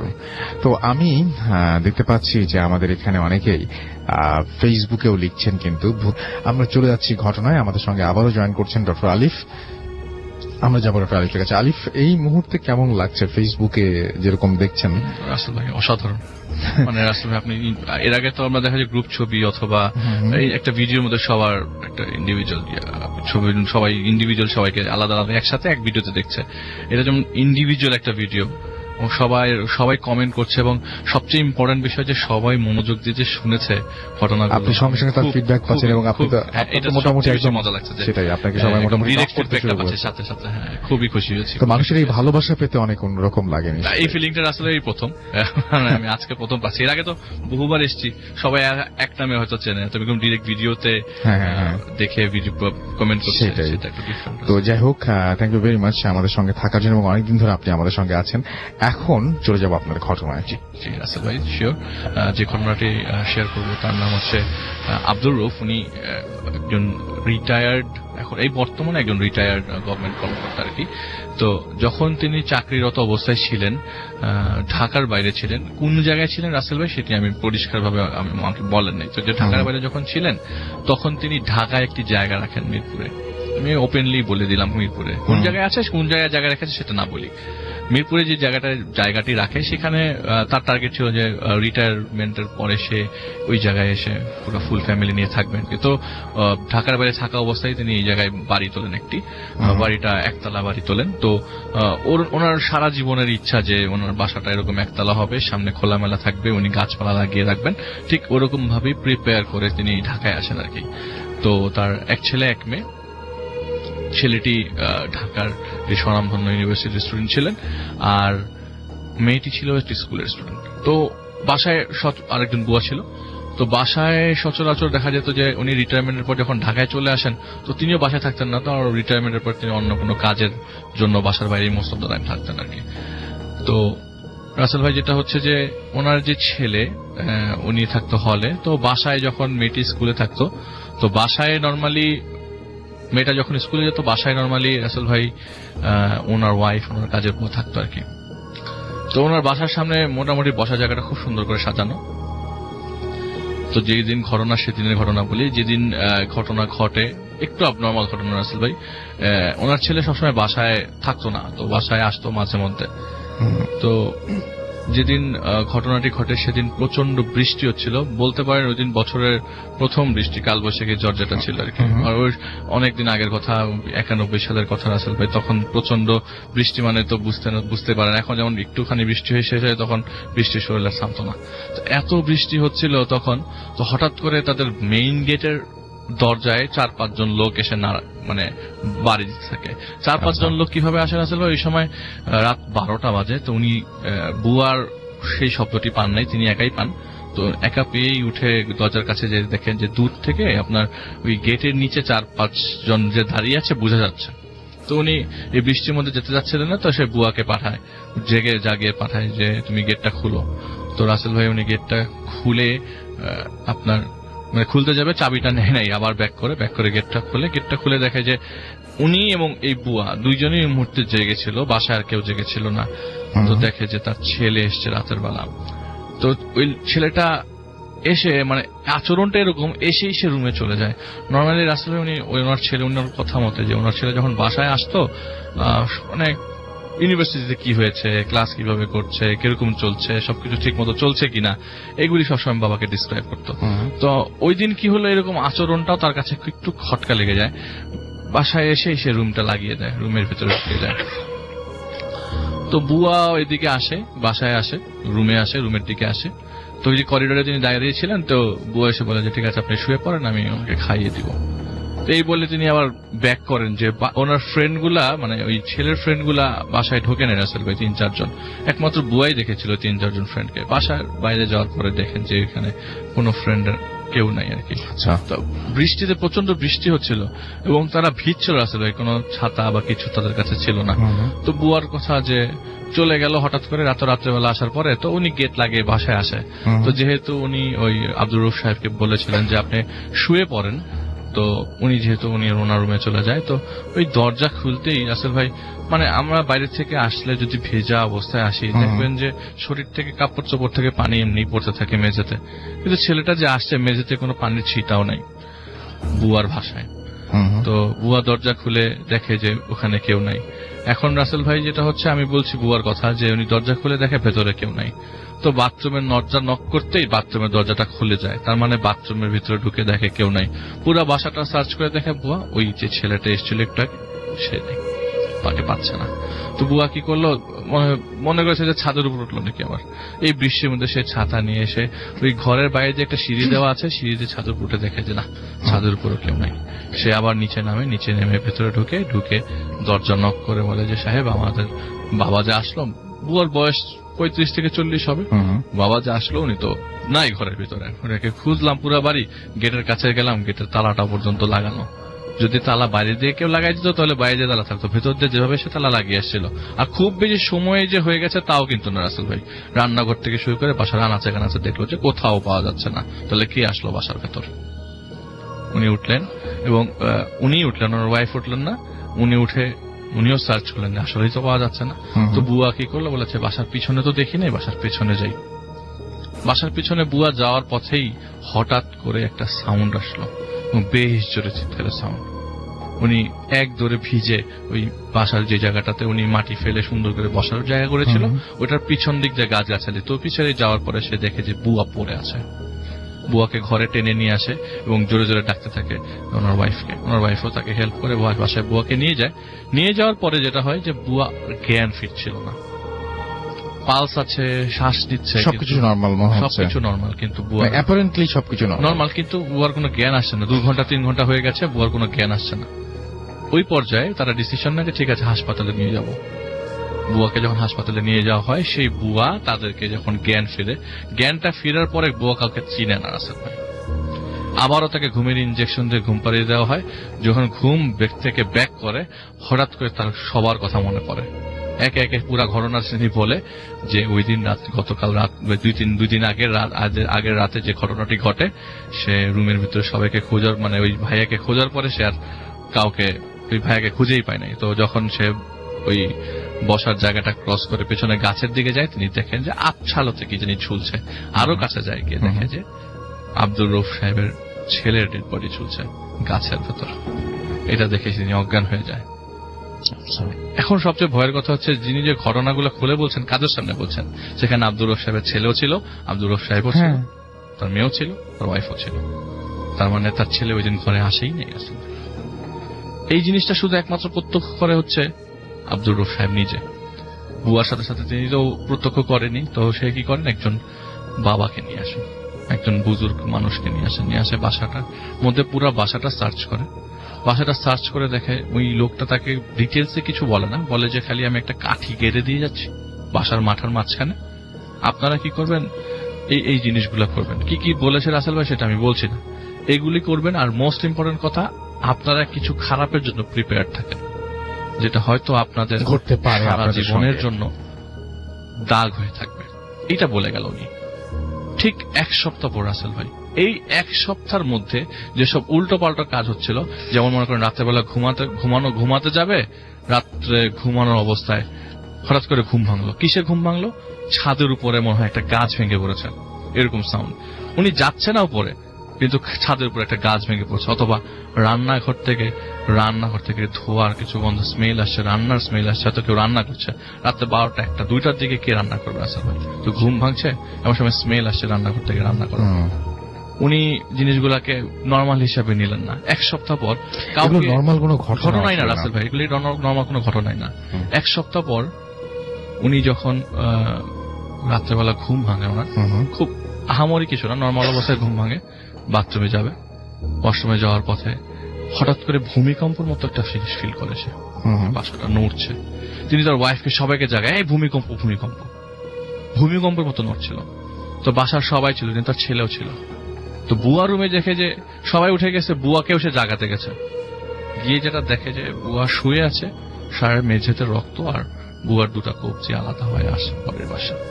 O my god, এটা যদি কেউ সামনাসামনি দেখে, হঠাৎ করে যাওয়ার পরে রুমের মধ্যে, এবং কবজি কাটার কোনো রহস্য বা এবং রাসেল ভাই ওনারা আউট অফ নোওয়্যার এরকম ঘটনা এই প্রথম দেখলো, আর তাদের বাসার মধ্যেই ঘটলো এই ঘটনাটা। বুয়ার বাসায় ঘটলে একটা কথা ছিল, সেভ হয়ে যেত, তো বাসায় ঘটছে এখন।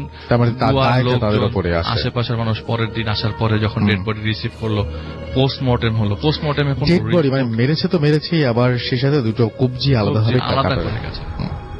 তো মোস্ট ইম্পর্টেন্ট কথা যে যখন ইনভেস্টিগেট চালানোর পরে কোনো হদিশ পাওয়া যায় না, তার লোকজনরা কেস করে, সেই রাসেল ভাই কেসটা এখনো পর্যন্ত নড়ছে এবং তাকে এখনো হাজিরা দিতে হয়, কিন্তু এই ঘটনার সাথে তারা কোনোভাবে জড়িত না।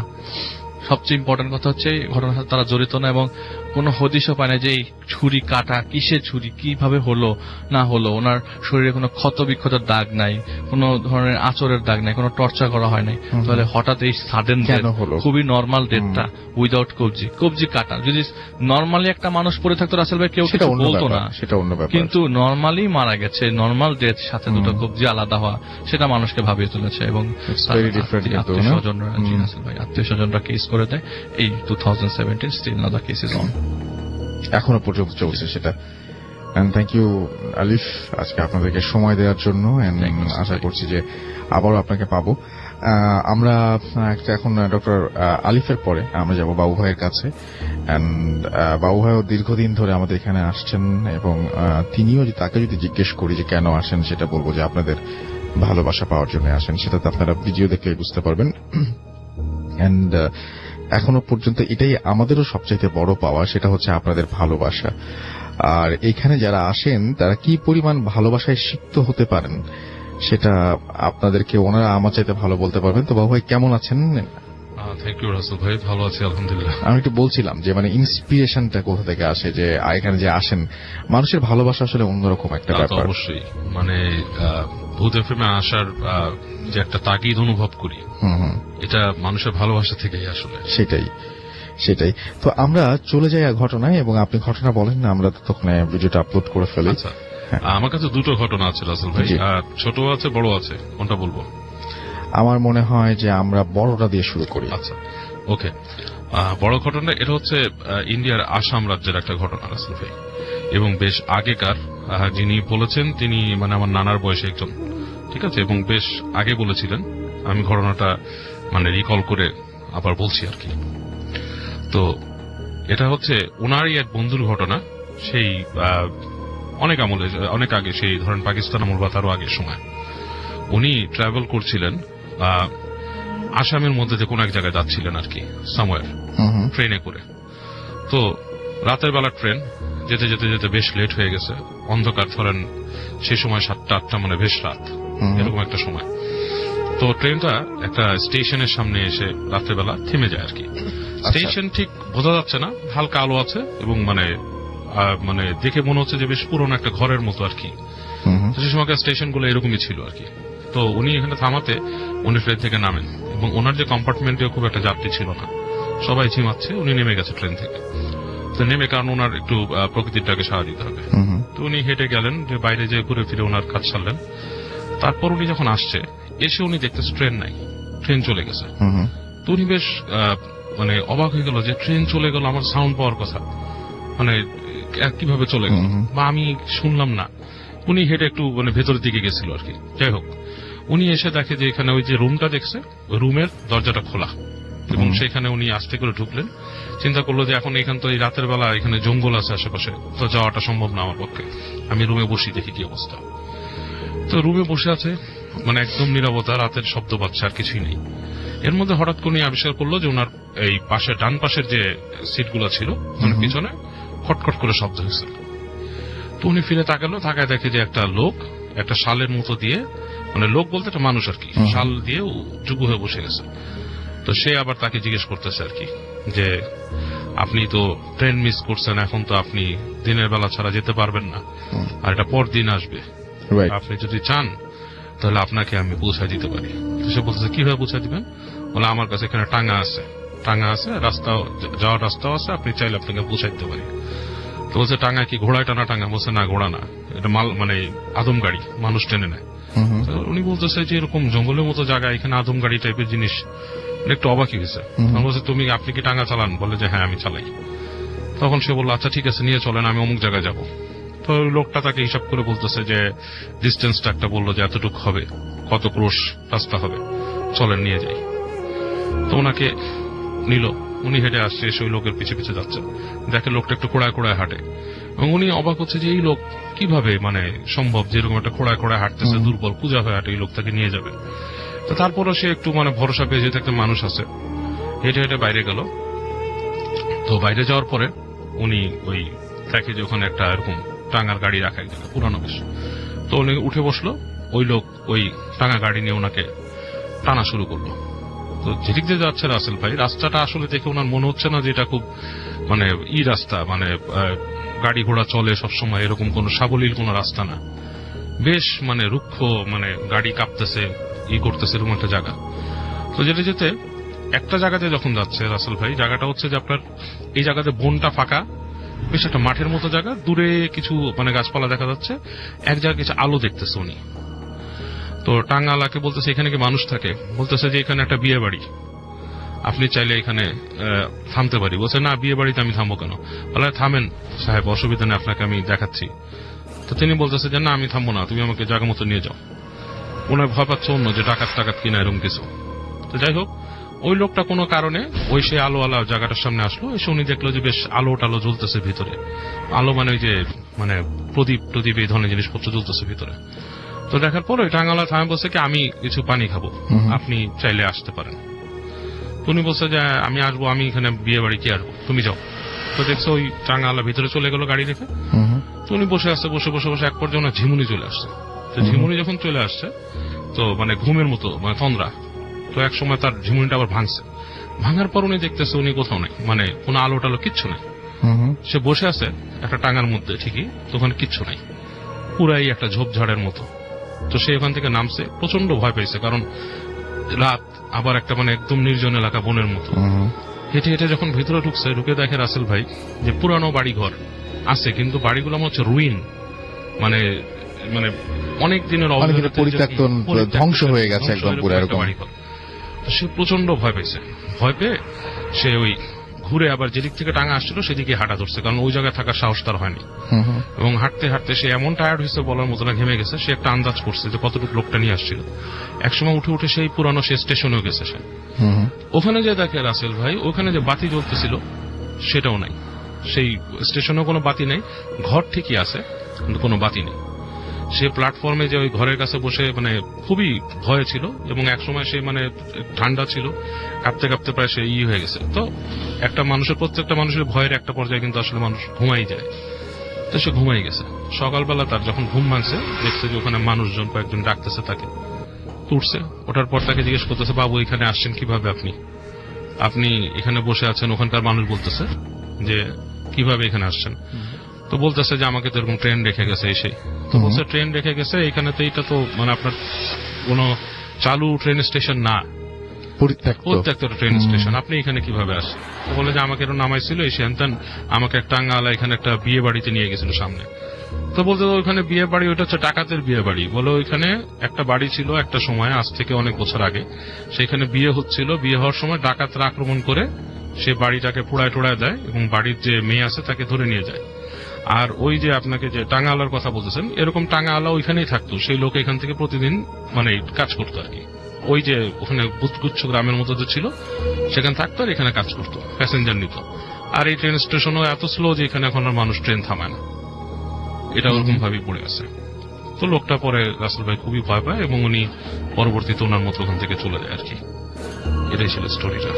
Thank you very much, thank you, it's a beautiful story. Thank you very much Babu ভাই আপনার ঘটনার জন্য। এবং আমরা চলে যাচ্ছি ফারহানের কাছে।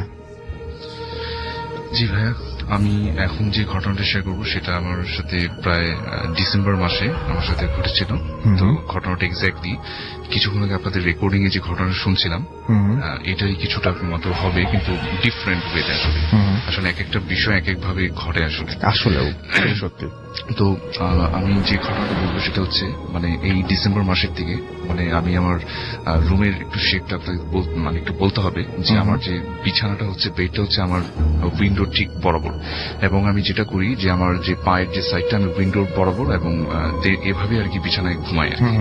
তো সবসময় যেটা হয় যে মানে 13 ফ্লোরে মানে শীতের সময় যেটা হয় যে জানালাটা সবসময় লাগিয়ে ঘুমাই, কিন্তু সেই রাতে যেটা হয়েছিল যে আমি ভুলে হয়তোবা মানে আমার যে উইন্ডোটা আমি ঠিক মতো লক করে ঘুমাইনি, একটু ফাঁকা ছিল।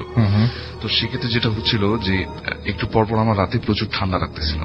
আর এখানে আমি আরেকটা কথা বলবো যে আমার এর আগে কিন্তু কোনো ধরনের মানে এই যে বিষয়টা যেমন বোবায় ধরা বা এই ধরনের তেমন কোনো ফিনোমেনা আমি ফিল করিনি কখনো।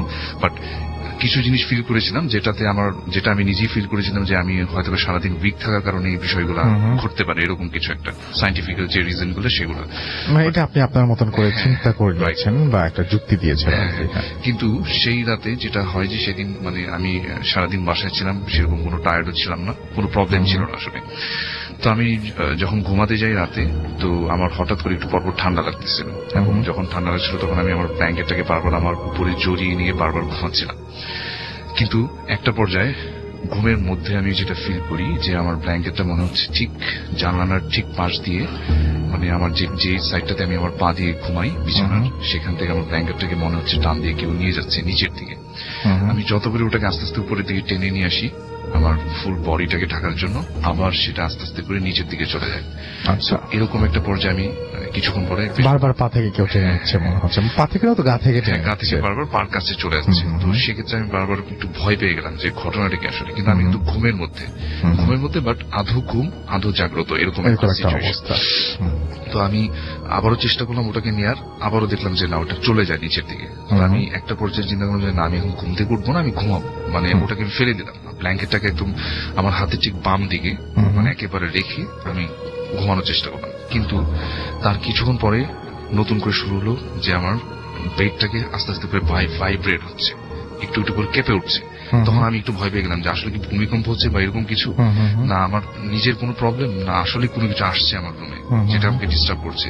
এবং আসলে আপনি বিশ্বাস করবেন যে মানে আমার যে বালিশটা যে ছিল, আমার মনে হচ্ছিল যে বালিশটার ভিতর থেকে কেউ আমাকে মানে ঘুমাতে দিবে না, মানে বারবার মনে হচ্ছিল যে আমাকে মানে বিছানা থেকে উঠে যাবো এরকম একটা সিচুয়েশন। মানে বালিশের ভিতর থেকে কি বলছিলেন? হ্যাঁ, বালিশটার ভিতর থেকে মনে হচ্ছে যে কেউ ধাক্কা দিতেছে আমাকে। তারপরে বালিশের ভেতরে একটা হাত, হ্যাঁ এরকম কিছু একটা, হ্যাঁ এরকম কিছু একটা হবে। মানে আমি খুব ভয় পেয়ে গেছিলাম একটা পর্যায়ে, মানে এটা কি আমার, কারণ একটা বালিশে কে শুয়ে আছেন এই মুহূর্তে।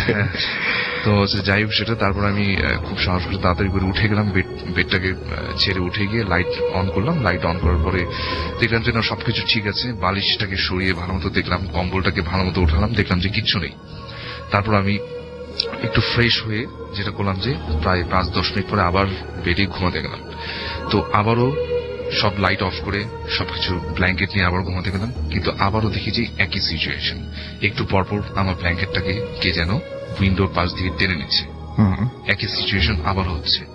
কিন্তু এবার আমি আরো বেশি ভয় পেয়ে গেলাম।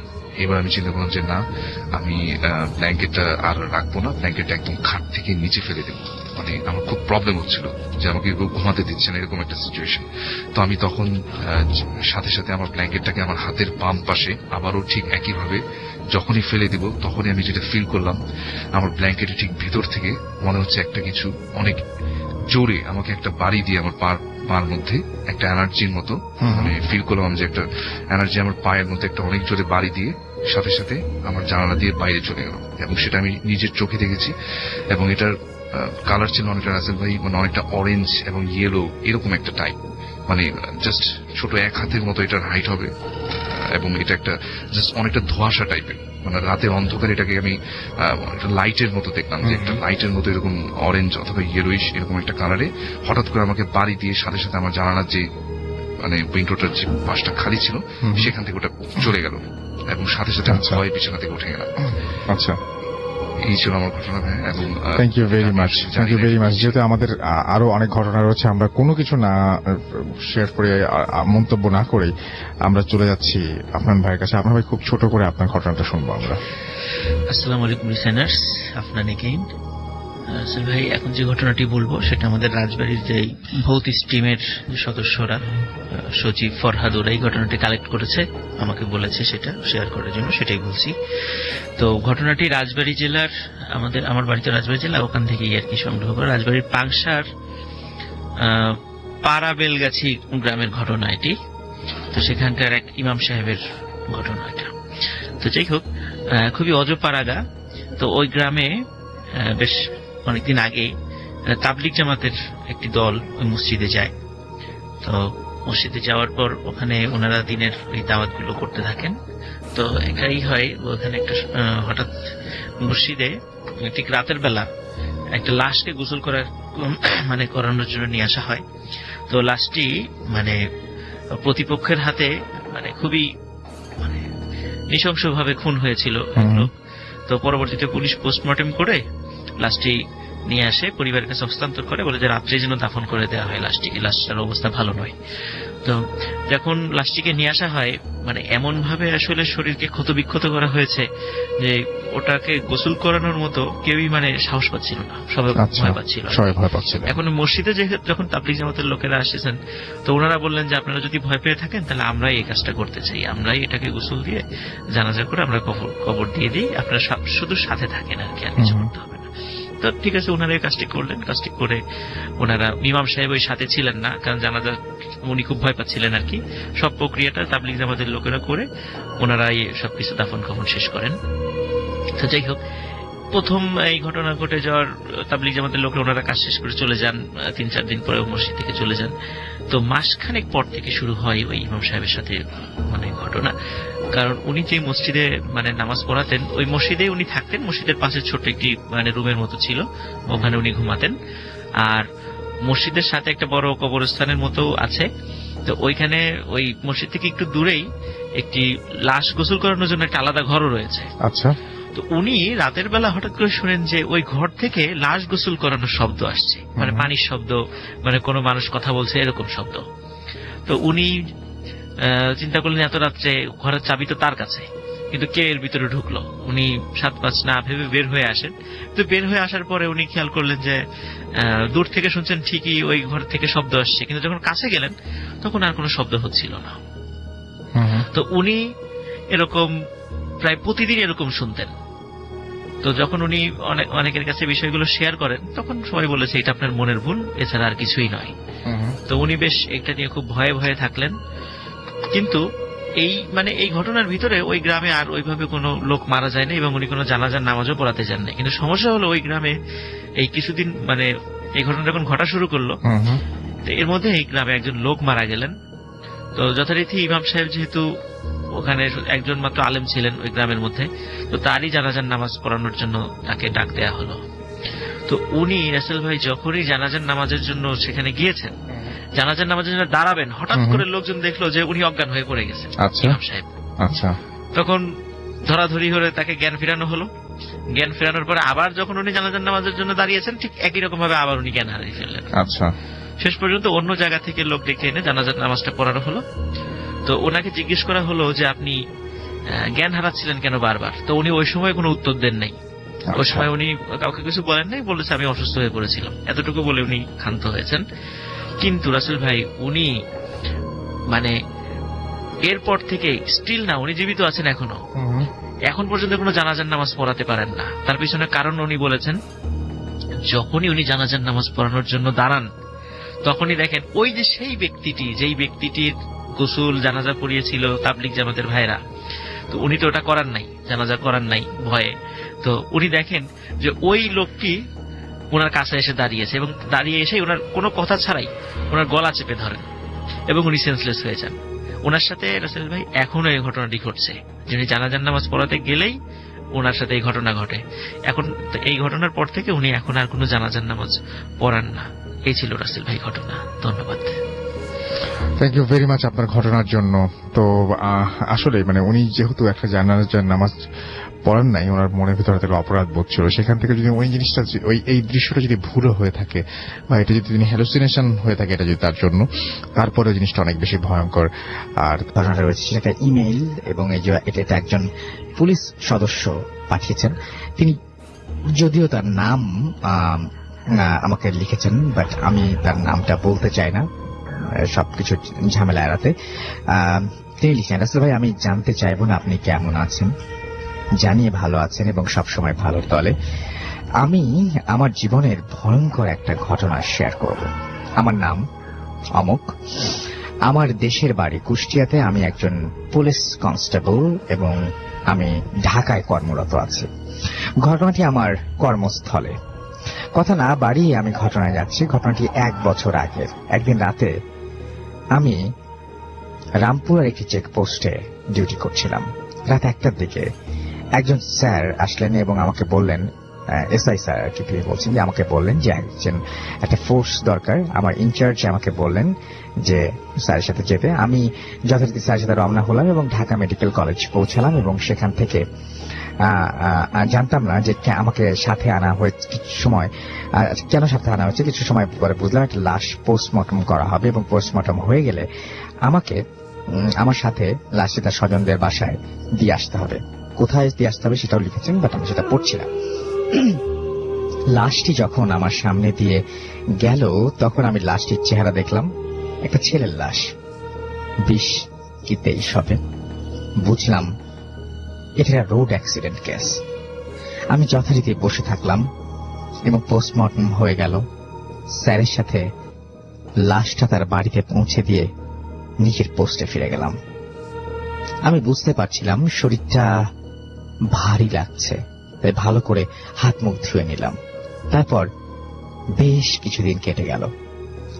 কিছুদিন পর আবার ওখানেই নাইট ডিউটি পড়ল। রাত 3টার দিকে আমি চেকপোস্টের পাশে একটা চেয়ারে বসেছিলাম। হঠাৎ দেখলাম একটু দূরে রাস্তা থেকে একটু নিচে আচ্ছা আলোতে একটা ছেলে বসে আছে। এত রাতে এখানে বসে থাকা আমি অবাক হই। আমি কৌতূহল বশত একটু কাছে গিয়ে জিজ্ঞেস করলাম, এই তুমি কে, এখানে বসে আছো কেন? তখন ছেলেটি আমার দিকে তাকালো, আর আমি যা দেখলাম তার জন্য আমি তৈরি ছিলাম না। আমি দেখলাম সেই ছেলেটি বসে আছে যার কিছুদিন আগে আমি পোস্টমর্টম করিয়েছি। সে আমার দিকে তাকিয়ে হাসছে। আমি তখন সেন্সলেস হয়ে পড়ে যাই। পরে আমি নিজেকে হাসপাতালের বেডে আবিষ্কার করি এবং আমার ফ্রেন্ডরা বলেছিল আমি নাকি রাস্তার এক পাশে কাদার ভেতরে পড়েছিলাম। তখন আমি কাউকে ঘটনাটি বলিনি। ঘটনাটি আমি আমার এক সম্পর্কের নানাকে জানালাম। তিনি খুব পরহেজগার লোক ছিলেন। তিনি আমাকে একটা দোয়া শিখিয়ে দিলেন এবং বললেন এটা রোজ পড়তে, তাহলে আর সমস্যা হবে না। তারপর থেকে আর এমন হয়নি। আমি জানি না আমি কেন দেখলাম ওকে, উত্তরটা আজও জানা নেই। এবং চাকরির কারণে সময় সুযোগ করে আসতে পারবো না জানি, তাই আমি চাই আমার ঘটনা ভালো লাগলে আপনি পড়ে শোনাবেন। নাম দিয়েছেন, তারপরে phone number. Thank you very much. ঘটনাটা খুব অদ্ভুত লেগেছে। যে মানুষটিকে আপনি দেখেছেন মৃত অবস্থায়, সেই মানুষটিকে আবারও সামনাসামনি দেখা। আমি আজকের ভূত এফএম শুরু করেছিলাম এইরকম একটা সমস্যার কথা দিয়ে।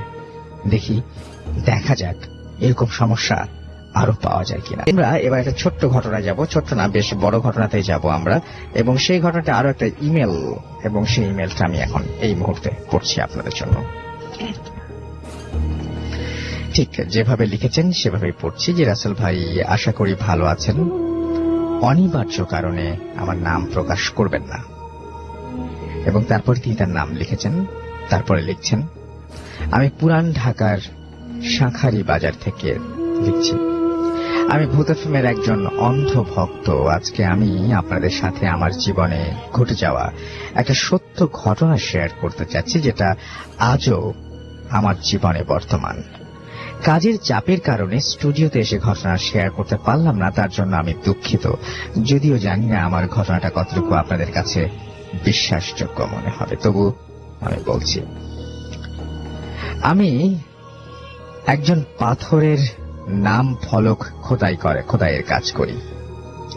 সবসময় আমি আমার অফিসে পাথর খোদাই করে থাকি, কিন্তু একদিন এক কাস্টমার আমার বসকে ফোন দিয়ে বলে যে তার পাথরের বানান ভুল হয়েছে। সেই পাথরটি একটি কবরস্থানের কবর জিয়ারতের পাথর ছিল এবং সেটি ইতোমধ্যে স্থাপিত করে ফেলা হয়েছে, বিধায় আমাকে সেই স্থানে গিয়ে পাথরের লেখা ভুলটি সংশোধন করে দিয়ে আসতে হবে। সেই রকমই আমার বস বললেন। তারিখটা ছিল 1/2/2017, রোজ বৃহস্পতিবার। সেই দিন মানে 2 তারিখ, মানে জানুয়ারি মাসের 2 তারিখ সম্ভবত উনি বলছেন। সেই দিন আমাকে সেই কাজে পাঠানো হয়েছিল। আমাকে যেখানে যেতে হবে সেই জায়গাটি ছিল মানিকগঞ্জের সিঙ্গাইলের আশেপাশের কোন একটি কবরস্থান। বলে রাখা ভালো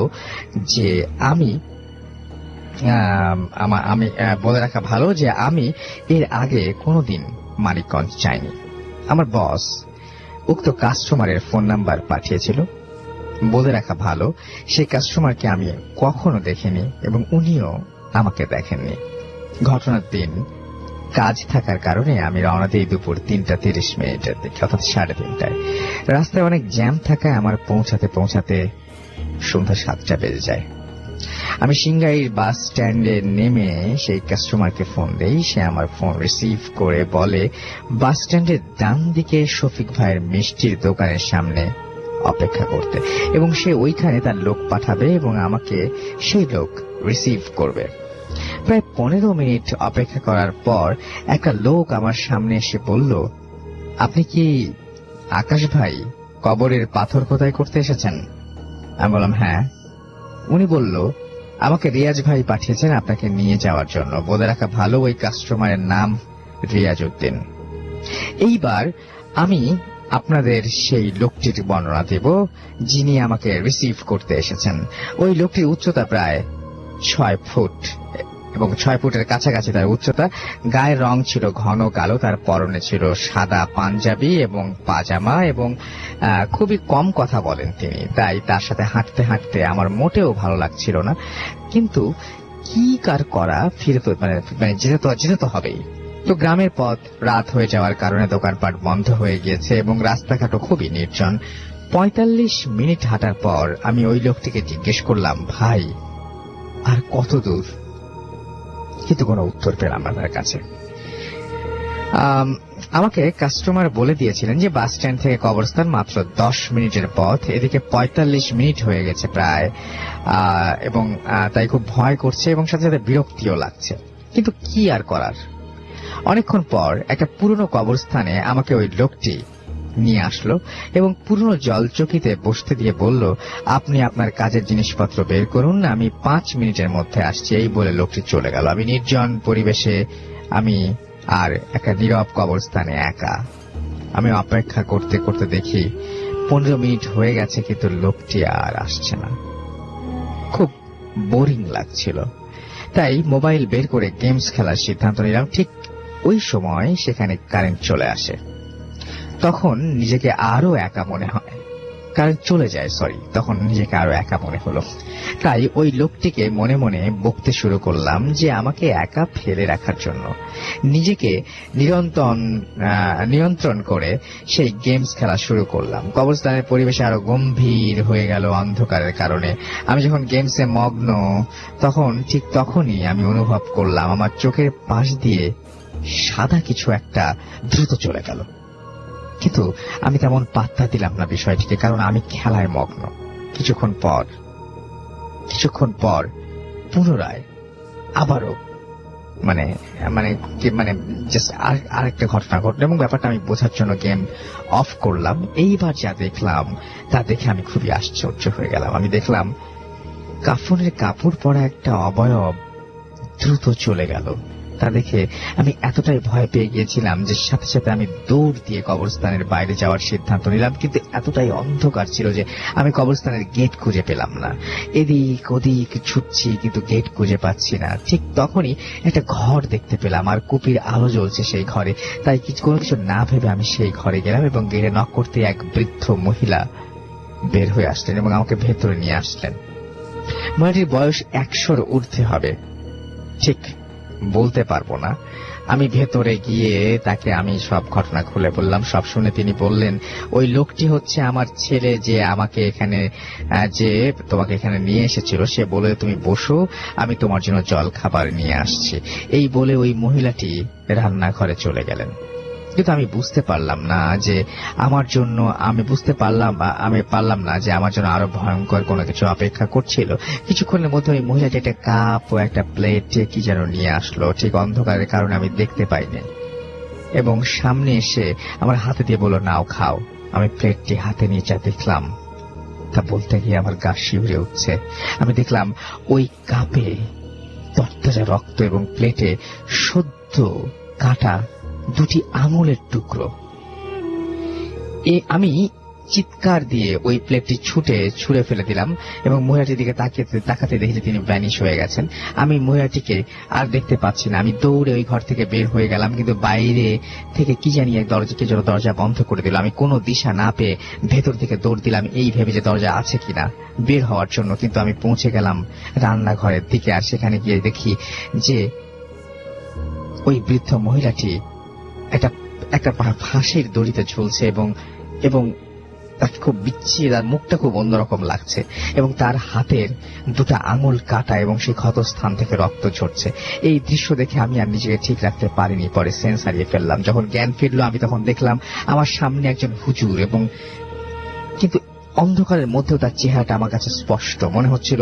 শরীরে অদ্ভুত রকমের জ্যোতি বের হচ্ছে। সে প্রশ্ন করলো, তুমি এখানে কি করছো? কিন্তু আমি আমার সাথে এত সব কিছু ঘটে যাওয়ার পর তাকেও বিশ্বাস করতে পারছি না।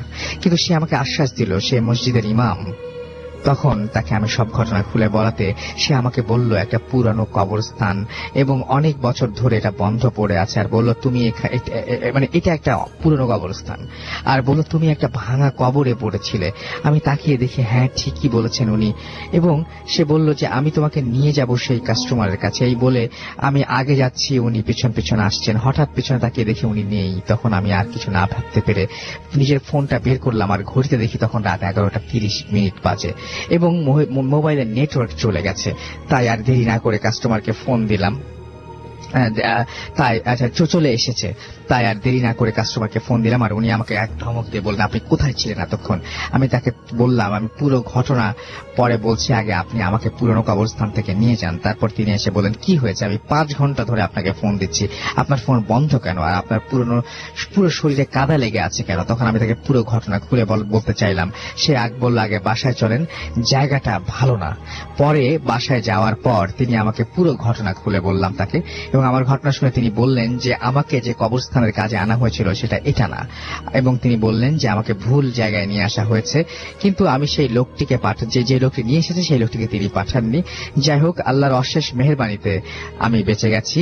এবং তারপরে উনি যা বললেন তা শুনে আমি অবাক। উনি বললেন যে আপনাকে যে ইমাম সাহেব ঘটনাস্থল থেকে বাঁচিয়েছেন তিনি হচ্ছেন আমাদের নতুন কবরস্থানের ইমাম, আর গত 3 দিন আগে উনি মারা গিয়েছেন। যাই হোক, আজকে অনেক রাত হয়ে গিয়েছে। আজকের দিনটা আপনি আমার বাসায় বিশ্রাম নেন, কাল সকালে কাজ করে আপনি বাসায় চলে যাবেন। আমি তার কথা মতো কাজ করলাম, কিন্তু এই একটা ঘটনা আমার প্রাত্যহিক জীবনের অংশ হয়ে অনেকাংশে জড়িয়ে গেছে। একটা ভয়ঙ্কর স্বপ্ন আমাকে এখনো তাড়া করছে। সেই স্বপ্নটি হচ্ছে ওই বৃদ্ধ মহিলাটি আমাকে স্বপ্নে সে প্রায় বলে আমার 2টা আঙুল যেটা ছুঁড়ে ফেলে দিয়েছিলাম, এবং আমি জানি না যে এই অভিশাপ থেকে কবে মুক্তি পাব। তবুও আপনাদের সবার আশীর্বাদ প্রার্থনা করছি। এই ছিল আমার ঘটনা। ভালো লাগলে পড়ে শোনাবেন। আরেকটি ভয়ঙ্কর ঘটনা যেটা আমার বন্ধুর সাথে হয়েছে, সময় পেলে আরেকদিন জানাবো। নমস্কার। এই ছিল ঘটনা। সময় তো নাই কোনো কিছু বলার। স্টোরিটা নিয়ে ফিরে এসে বলি, আপাতত একটা বিরতিতে চলে যাই। লুক, আমরা দেখতে পাচ্ছি যে আমাদের এখানে একটা ঘটনা রয়েছে এবং ঘটনাটি তিনি বলছেন যে পড়ে শোনাবেন। তো আমি পড়ে শোনাচ্ছি এবং কোন একটা কারণে তার নাম কোনো কিছু আমি বলছি না।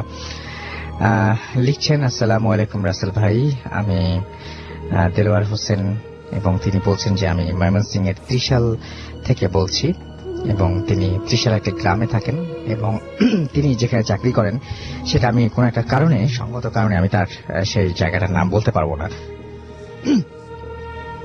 তো উনি বলছেন যে তিনি যেখানে কর্মরত আছেন সেটা আমি বলতে পারবো না এখন কোথায় কর্মরত আছেন, এবং তিনি বলছেন যে আসল ভাই কথা না বাড়িয়ে ঘটনায় চলে যাচ্ছে। ঘটনা যাবার আগে লিসনারদেরকে বলছি যে আপনারা একটু মনোযোগ সহকারে শুনবেন, কারণ আমার প্রতিটি কথায় এই মানে অনেক কিছু আছে যেগুলো নর্মাল না, মানে যেগুলো বেশ অ্যাবনর্মাল ব্যাপার।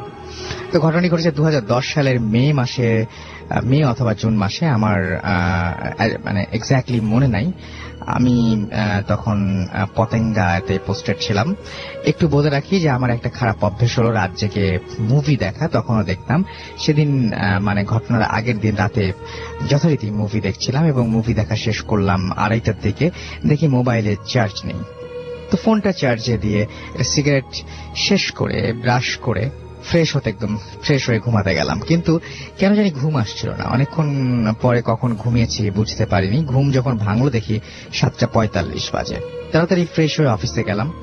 অফিসে সকাল 8টায় শুরু হয় এবং অফিসে থেকে দেরি হলো। যাই হোক, অফিসে গিয়ে আমি আমার পিয়নকে ব্রেকফাস্ট আনতে পাঠালাম এবং ব্রেকফাস্ট সেরে হাতে কিছু কাজ সারলাম।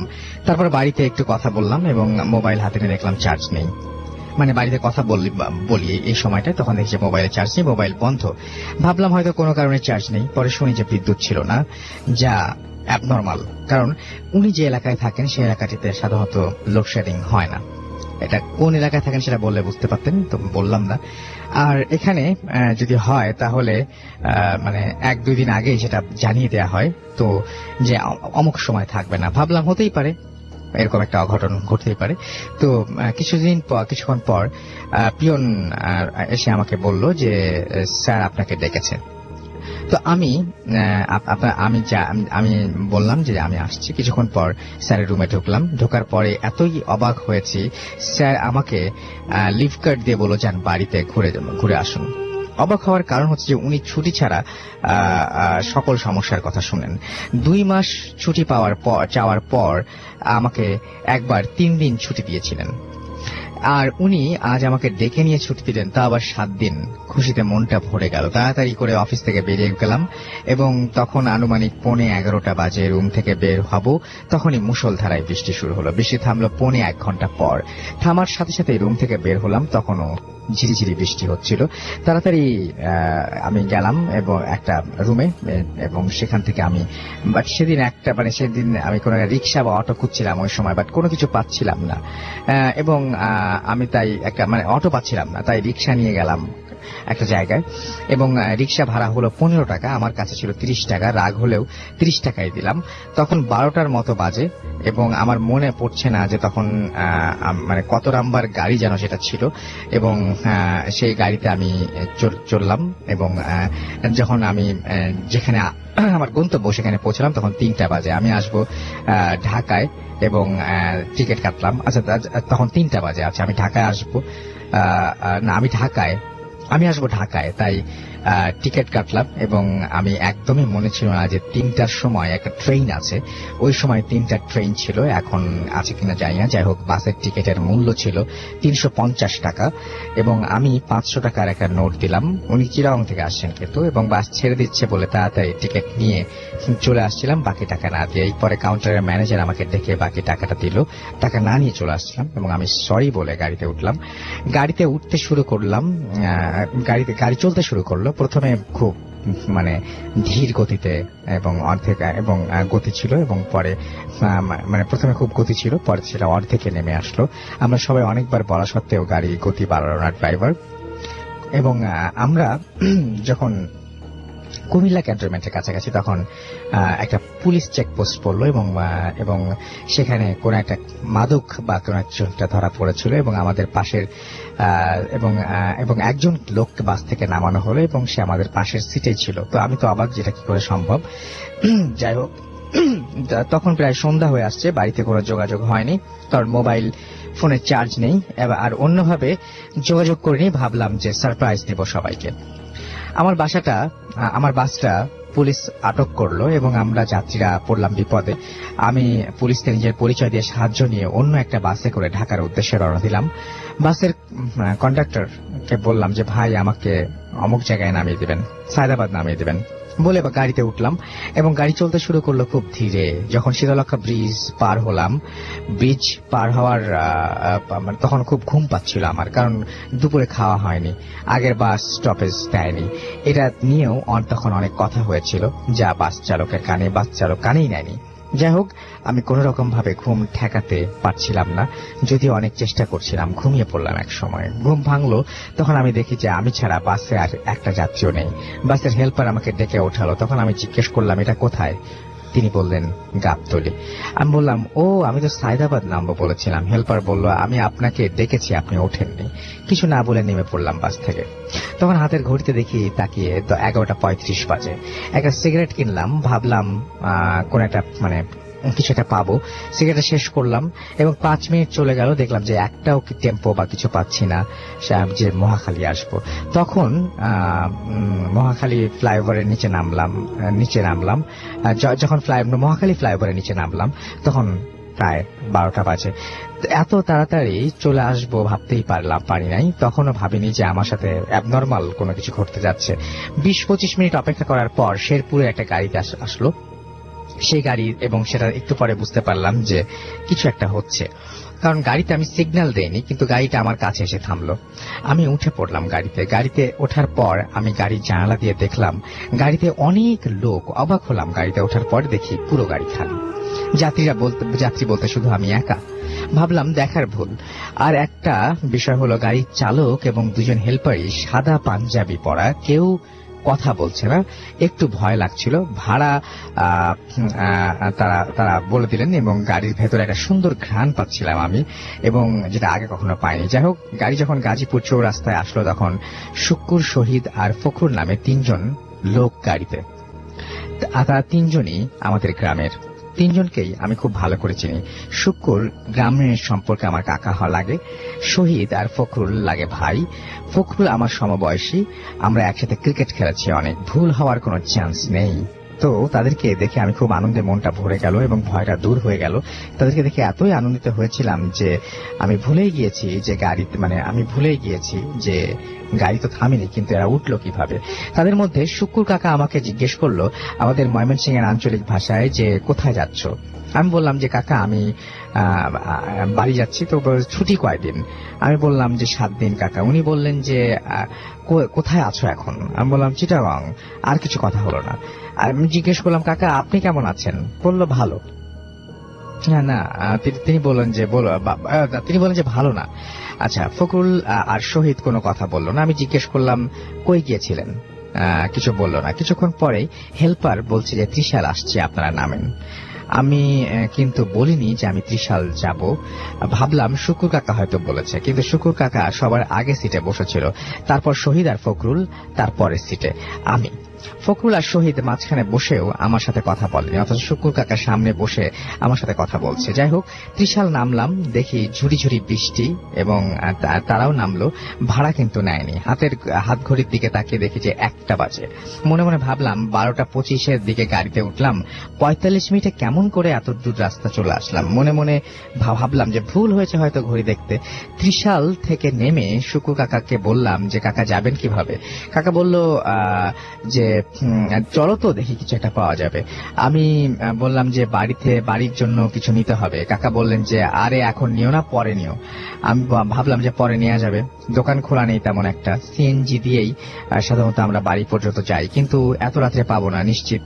এবং গেলাম স্টেশনে, গিয়ে দেখি যে সিএনজি নেই, কিন্তু সুলেমান কাকা আমাদের গ্রামের ভ্যান চালক, তিনি আছেন, ভ্যান নিয়ে বসে আছেন। আমাকে দেখেই বলল যে কবে আসছো দেলোয়ার?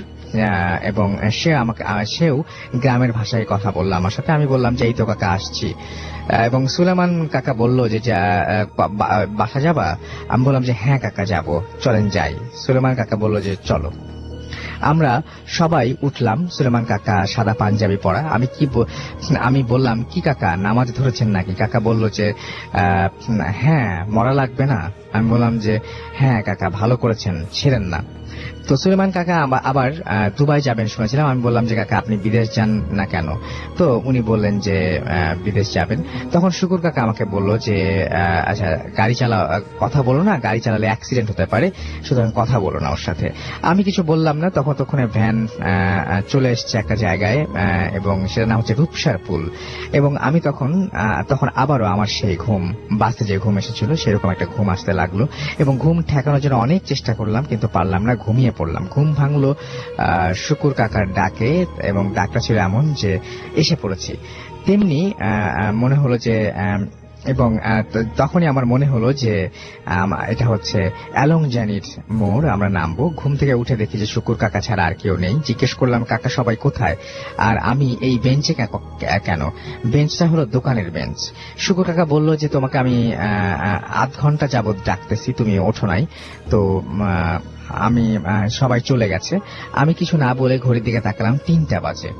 আমি কিছুই বুঝলাম না। 7 কিলোমিটার রাস্তা, 2 ঘন্টা ভ্যানে সময় লাগলো। আমি বললাম যে ঠিক আছে কাকা, আমি যাই তাহলে। কাকা কিছুই বললো না। আমি চলে গেলাম বাড়িতে। গিয়ে দেখি যে আম্মা টিভি দেখছে। আমি তো অবাক। আব্বা চমকে উঠলো, বলল যে বাড়িতে আসছিস, জানাসনি কেন? আমার মোবাইলে চার্জ নেই, বন্ধ হয়ে গেছে। আমি আম্মাকে বললাম কি ব্যাপার আম্মা, এত রাতে তুমি টিভি দেখছো কেন? আম্মা বলল এত রাত কই, না তো 9:30 বাজে। আমি আকাশ থেকে পড়লাম। হাত ঘড়ির দিকে তাকিয়ে দেখি আসলেই তো 9:30 বাজে। তাহলে এতক্ষণ আমার সাথে কি হচ্ছিল? ঘড়ি একবার ভুল দেখতে পারি, বারবার তো না। নানান প্রশ্ন এদিক ওদিক আমার কাছে উকি দিচ্ছে। আমি আম্মা কিছুই বললাম না। খেতে বসে আম্মাকে বললাম যে সুলেমান কাকা ভাড়া নেয় নাই, কালকে ভাড়াটা দিয়ে দিও সুলেমান কাকা আসলে। আম্মা বলল যেটা সেটা শোনার জন্য আমি প্রস্তুত ছিলাম না। আম্মা বললেন যে সুলেমান কাকা তো 2 দিন আগে দুবাই চলে গেছে, এটা কেমন করে হয়? আমি তো অবাক। শুকুর কাকার ভ্যানে আমরা ত্রিশাল আসলাম। আম্মা বলল ভুল দেখেছো তুমি। আমি বিশ্বাস করতে পারছিলাম না আম্মাকে, তাই বললাম তুমি শুকুর কাকা, ফখরুল আর শহীদ ভাইকে জিজ্ঞেস করে দেখো, 4 জন আমরা একসাথে আসছি সুলেমান কাকার ভ্যানে। আম্মা সেটা শুনে বললেন যে পৃথিবীতে আর কেউ যেন না শুনে, যে আমিও শুনতে চাই না আর কোনোদিন। আম্মা বলল যে শুকুর কাকা বাস অ্যাক্সিডেন্টে গতকাল মারা গেছেন। ফখরুল আর শহীদ ময়মনসিংহ মেডিকেলে আইসিইউতে আছেন। তারা 3 জন কাজের জন্য জয়দেবপুর গিয়েছিলেন। আসার পথে বাস অ্যাক্সিডেন্ট করে শুকুর কাকা স্পট ডেথ, আর শহীদ আর ফখরুলকে গুরুতর আহত অবস্থায় ময়মনসিংহ মেডিকেল কলেজে নেওয়া হয়েছে।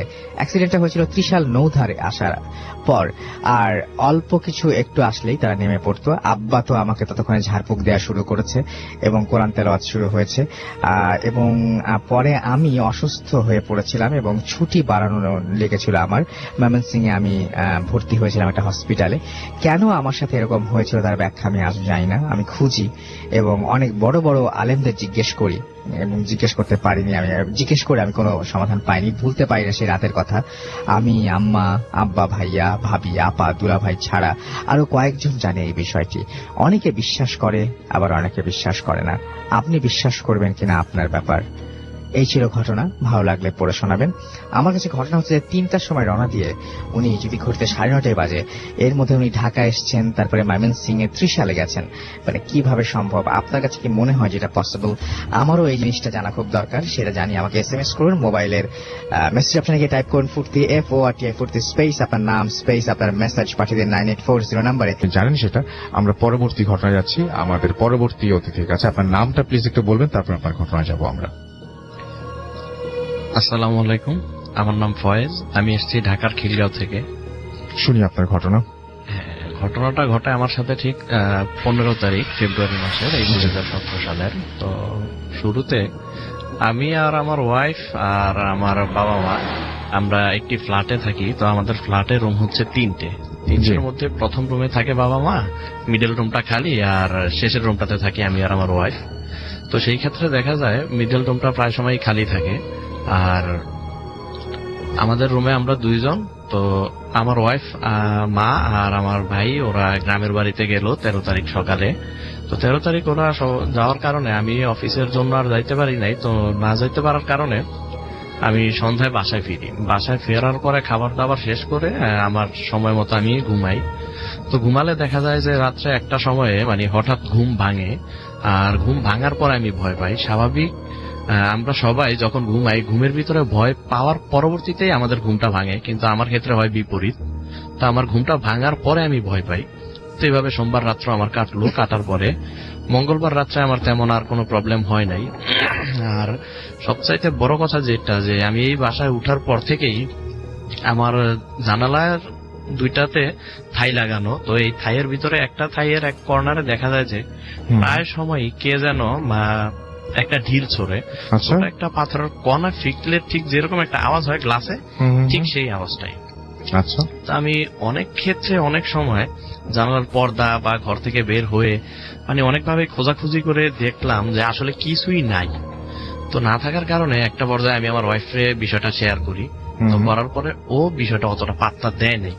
আচ্ছা, তো না দিলে ওরা গ্রামে যাওয়ার পরে আমি সোমবার রাত্র থাকলাম রুমে একা, আমার রুমের দরজা লক করে। মঙ্গলবার রাত্র রুমের দরজা লক করে, সবসময় আমি লক করে ঘুমাই। তো ঘটনা ঘটে 15 তারিখ রাত্র, বুধবার দিন। তা আমি কম্পিউটারে গেমস খেলে আমি তখন বাজে ঘড়িতে প্রায় 1:45। তো আমি খাটে শুইতে গেলাম। তো শুইতে যাওয়ার পরে মোবাইলে দেখলাম যে 12:45 বাজে। তো শুয়ে একবার ডান পাশ একবার বাম পাশ, মানে আমার আর ঘুম আসতেছে না কোনো কারণেই। তো যাক, তারপরে কি করি, এরকম করতে করতে তখন বাজে প্রায় 2:40 থেকে 45। আচ্ছা। তো যাক, তারপরে দেখলাম যে না, তখনও ঘুম আসতেছে না। পরে মোবাইল বের করে অনলাইনে কিছু পত্রিকা পড়া শুরু করলাম। পত্রিকা পড়তে গেলে একটা পর্যায়ে দেখা গেল তখন প্রায় 3টার কাছাকাছি, 2:50 কি 55 বাজে। তো ওই মুহূর্তে আমার চোখে ঘুম আসলো। তো ঘুম আসার পরে আমি মোবাইলটা সাইডে রেখেই ঘুমালাম। তো ঘুমানোর পরে দেখা গেল হঠাৎ আমার ঘুম ভাঙে। তখন আমি মোবাইলটা হাতে নিয়ে দেখলাম 3:43 কি 44 বাজে আনুমানিক। তো বাজার পরে আমি মোবাইলটা হাতে রাখলাম, আবার পাশেই মাথার সাইডে রাখলাম। তো রাখার পরে আমার কাছে এরকম একটা বিষয় মনে হলো যে আমার রুমে আমি ছাড়া আরো 4 জন মানুষের অস্তিত্ব আছে। আচ্ছা। কিন্তু আসলে রুমের লাইট নিবানো ছিল, আর বাইরে থেকে যে আলোটুকু আসতেছিল ওই আলোটুকুর মাধ্যমে আমি শুধু তাদের ফেসটা দেখতে পাচ্ছিলাম, বাট তাদের কোনো বডি আমি আর দেখতে পাই নাই। তো ফেসটা ছিল পুরাই সাদা, আর বডিটা তো সম্পূর্ণ অন্ধকারই, কিছু আর বোঝা যায়নি, কিন্তু সাদা শ্যাডোর মতো, তাও পুরো পারফেক্টলি বোঝা যায়নি আর কি তাদের ফেসটা। তো যাক, ওই মুহূর্তে আমি হঠাৎ অনেক ভয় পেলাম। তো ভয় পাওয়ার পরে আমি যে আসলে সামনের রুমে গিয়ে বাবাকে ডাকবো বা বিছানা থেকে নামবো নাকি আমি কোনো সূরা পড়বো, সেই জিনিসটাও মানে আমি বুঝতেছি না যে আমি আসলে কি করার দরকার আমার এই মুহূর্তে। যদিও আমার রুমের ওয়ালে আমি বড় করে একটা আয়াতুল কুরসি সূরা স্টিকারে প্রিন্ট করে লাগানো রাখছি, কিন্তু তারপরেও মানে ওই মুহূর্তে আমি কোনো কিছুই করতে আর পারি নাই। না পারার কারণে মানে আমার গলা তো শুকিয়ে গেছে ওই মুহূর্তে, শরীর পুরো অবশ। তো ওই অশরীর গুলার মানে মাথাটা আমি যতটুকু দেখলাম, মানে দেখা গেছে ওইটা সম্পূর্ণ আমার কাছাকাছি। আমার মাথার পাশে আমার কম্পিউটারের চেয়ারটা, এই চেয়ারের উপরে একজন, আমার পায়ের কাছে যেই জানালাটা ওই জানালার কর্নারে একজন, আর আমার হাতের বাম দিকে যে জানালাটা থাকে, যে জানালাটা আমি আওয়াজ পাই সব সময় কর্নার, তো ওই জানালাটাতে আরেকজন, আর আমার রুমের দরজাতে একজন দাঁড়ানো। মানে আমি তাদের বডি দেখতেছি না, কিন্তু তাদের মাথার দিকটা দেখতে গেলে বোঝা যাইতেছে যে কেউ দাঁড়ানো আছে। তো একটা ক্ষেত্রে যাক, এইভাবে প্রায় অনেকক্ষণ গেল। তো যাওয়ার পরে দেখা গেল যে ওই অশরীরগুলা আসলে আস্তে আস্তে আমার দিক থেকে সরে যাচ্ছে। তো তাদের মানে সরার সময় মানে আমরা যখন সামনের দিকে আগায় হাঁটতে গেলে আমাদের মুখটা থাকে সামনের দিকে, কিন্তু আমরা তো পিছনে দেখতে গেলে ঘাড় ঘুরায় দেখা যায়। তো ওরা আর পিছনে ঘাড় ঘুরায় নাই, তো না ঘুরাইয়া ওরা এমন ভাবে হাঁটতেছে মানে যে ওরা সামনের দিকে তাকাই হাঁটতেছে, কিন্তু ওরা 4 জনই আমার দিকে মুখ করে, আমার দরজা প্লাস আমার এই চেয়ার থেকে 2 জন হাঁটতে হাঁটতে মানে আমার পায়ের কাছ দিয়ে গেল, 2 জন 2 জানালায়, আর 2 জানালার পাশে তো মানে ওই একজন পায়ের কাছে আরেকজন ওই জানালায় আগে থেকেই ছিল। তো দেখলাম যে অনেকক্ষণ পরে মানে প্রায় ফজরের সময় হয়ে আসছে ওই মুহূর্তে। তো ওরা মানে চলে যাইতেছে, চলে যাওয়ার সময় এমন একটা ভাব দেখলাম আমি তাদের চোখে যে আসলে তারা মানে কি যে করবে আমার আসলে তারা নিজেরাও বুঝতেছে না। মানে আমি বুঝলাম না যে আমি তাদের আসলে কোন ধরনের ক্ষতি করলাম বা কি দোষটা ছিল আমার ওই দিন। আর যাওয়ার সময় তাদের চোখে মানে লাল রঙের আগুন জ্বলতেছিল এক কথায়, দাও দাও। তো এই আগুন দেখার পরে আমি আরো ভয় পাইলাম। তো ভয় পাওয়ার পরে আসলে কি যে করব বা কি হবে তখন আর আমি কিছুই বুঝতেছি না। মনে মনে শুধু আমি বলতেছি যে খোদা, এটা কি আমার শেষ রাত্র, আমি কি আর সকাল দেখতে পারবো নাকি পারবো না। তো এই জিনিসটাই আমি শুধু বারবার মনে মনে বলতেছি, বাট কোনো সূরা আমার মনে আসতেছে না ওই মুহূর্তে, যদিও অনেক সূরাই আমার মুখস্থ। তো তারপরও আমি কিছুই পারতেছি না। তো যাক, একটা পর্যায়ে মানে যে যাওয়ার জন্য 4 জনই মোটামুটি 2 জানালায় গিয়া 2 জন 4 জন দাঁড়ায় গেল। তো দাঁড়ায় যাওয়ার পরে আমি দেখতেই ছিলাম তাকায়া জানালার দিকে, আর ওরাও আমার দিকেই মানে রাগান্বিত চোখে তাকানো ছিল। তো একটা পর্যায়ে দেখলাম যে আমি আসলে চোখ বন্ধ করে আবার চোখটা খুলতে খুলতেই এই সেকেন্ডের মধ্যেই তারা হাওয়া হয়ে গেল। আচ্ছা, আসলে মানে জানালা দিয়া যদি বের হয়েই যেত তাহলে তো জানালাটা খুলতো বা কোনো আওয়াজ আমি পেতাম, কিন্তু আসলে দেখা গেল কোনো কিছুই ছিল না, মানে হুট করে সেকেন্ডের ভিতরেই অদৃশ্য। আচ্ছা, তো অদৃশ্য হওয়ার পরে প্রায় আরো 10 মিনিট পরে আমি শরীরে শক্তি পেলাম বা মানে গলায় আমার আওয়াজ আসলো। তখন আমি মোবাইলটা হাতে নিলাম। তখন হাতে নিয়ে দেখতেছি প্রায় 4:30 থেকে 4:30 থেকে প্রায় 4:35 মতো বাজে। আচ্ছা। তো বাজার পরে ওই মুহূর্তে মানে আমি শোয়া থেকে উঠলাম। আমার রুমে যদিও ফ্যান চলতেছে, আর এমনিতেও মানে আমার রুমটা অনেক ঠান্ডা, কারণ দুপাশেই জানালা আর খোলামেলা সব দিক, যার জন্য বাতাসটা একটু বেশিই থাকে। তো সম্পূর্ণ রুমে ফ্যান ছাড়া সত্ত্বেও মানে আমার শরীর এতটাই ঘামতেছে যে এক কথায় মানে আমার গোসলই হয়ে গেছে ওই মুহূর্তে। তো পরে রুম থেকে উঠলাম, উঠা শরীর মুছলাম, মুছার পরে মিডলের রুমে গেলাম, গিয়ে পানি খেটে এসে আবার শুলাম। তো শোয়ার পরে দেখা যাচ্ছে সকাল তখন 9:45 মতো বাজে। তো খালা যেহেতু পাশের বাসাতেই থাকে, খালা আবার আসছে, ছোট খালা। তো সে আইসা আমার ঘুম থেকে উঠালো। উঠানোর পরে মানে গায়ে হাত দিয়ে উনি বুঝতে পারলো যে কিছুটা জ্বর আছে।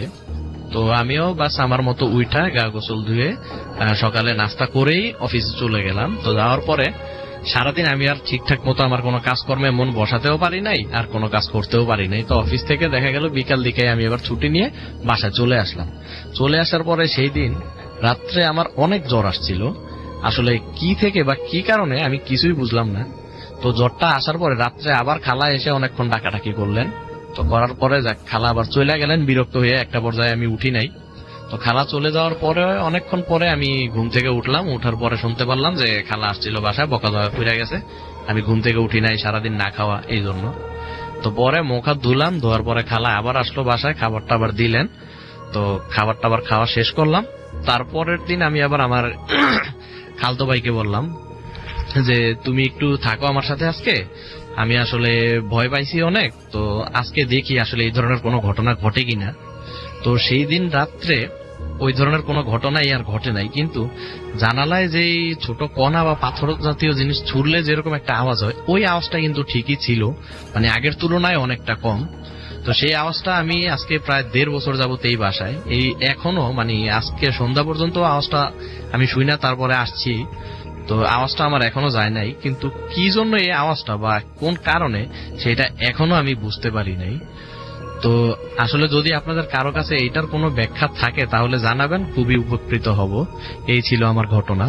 থ্যাংক ইউ ভেরি মাচ আপনার ঘটনার জন্য। আমরা পরবর্তী ঘটনায় যাব আমাদের পরবর্তী অতিথির কাছে, এবং এটাও একটা ব্ল্যাক ম্যাজিক নিয়ে ঘটনা। তো আমরা শুনে আসি ঘটনাটি, আমরা সরাসরি ঘটনায় চলে যাই। জি শ্রোতা বন্ধুরা, এখনকার গল্পটিও একটি 100 বছর আগের একটি ঘটনা।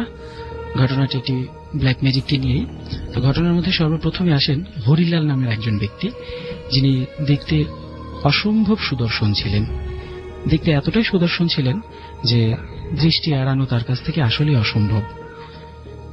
সেই হরিলাল যখন খুব এতটা সুদর্শনের কারণে যখন সে চলাফেরা করতো, তা একসময় তার দিকে একটা পরীর নজর পড়ে।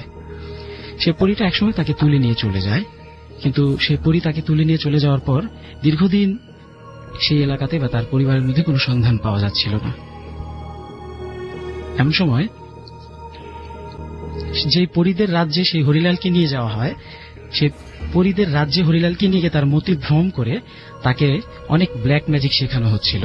যে পরীটা তাকে নিয়ে যায় তাকে বিয়ে করার একটা মানসিকতা থাকে, সেই পরীটা চাচ্ছিল তাকে বিয়ে করবে এবং তাকে পরীদের রাজ্যে নিয়ে তাকে অনেকগুলো ব্ল্যাক ম্যাজিক শেখানো হয়।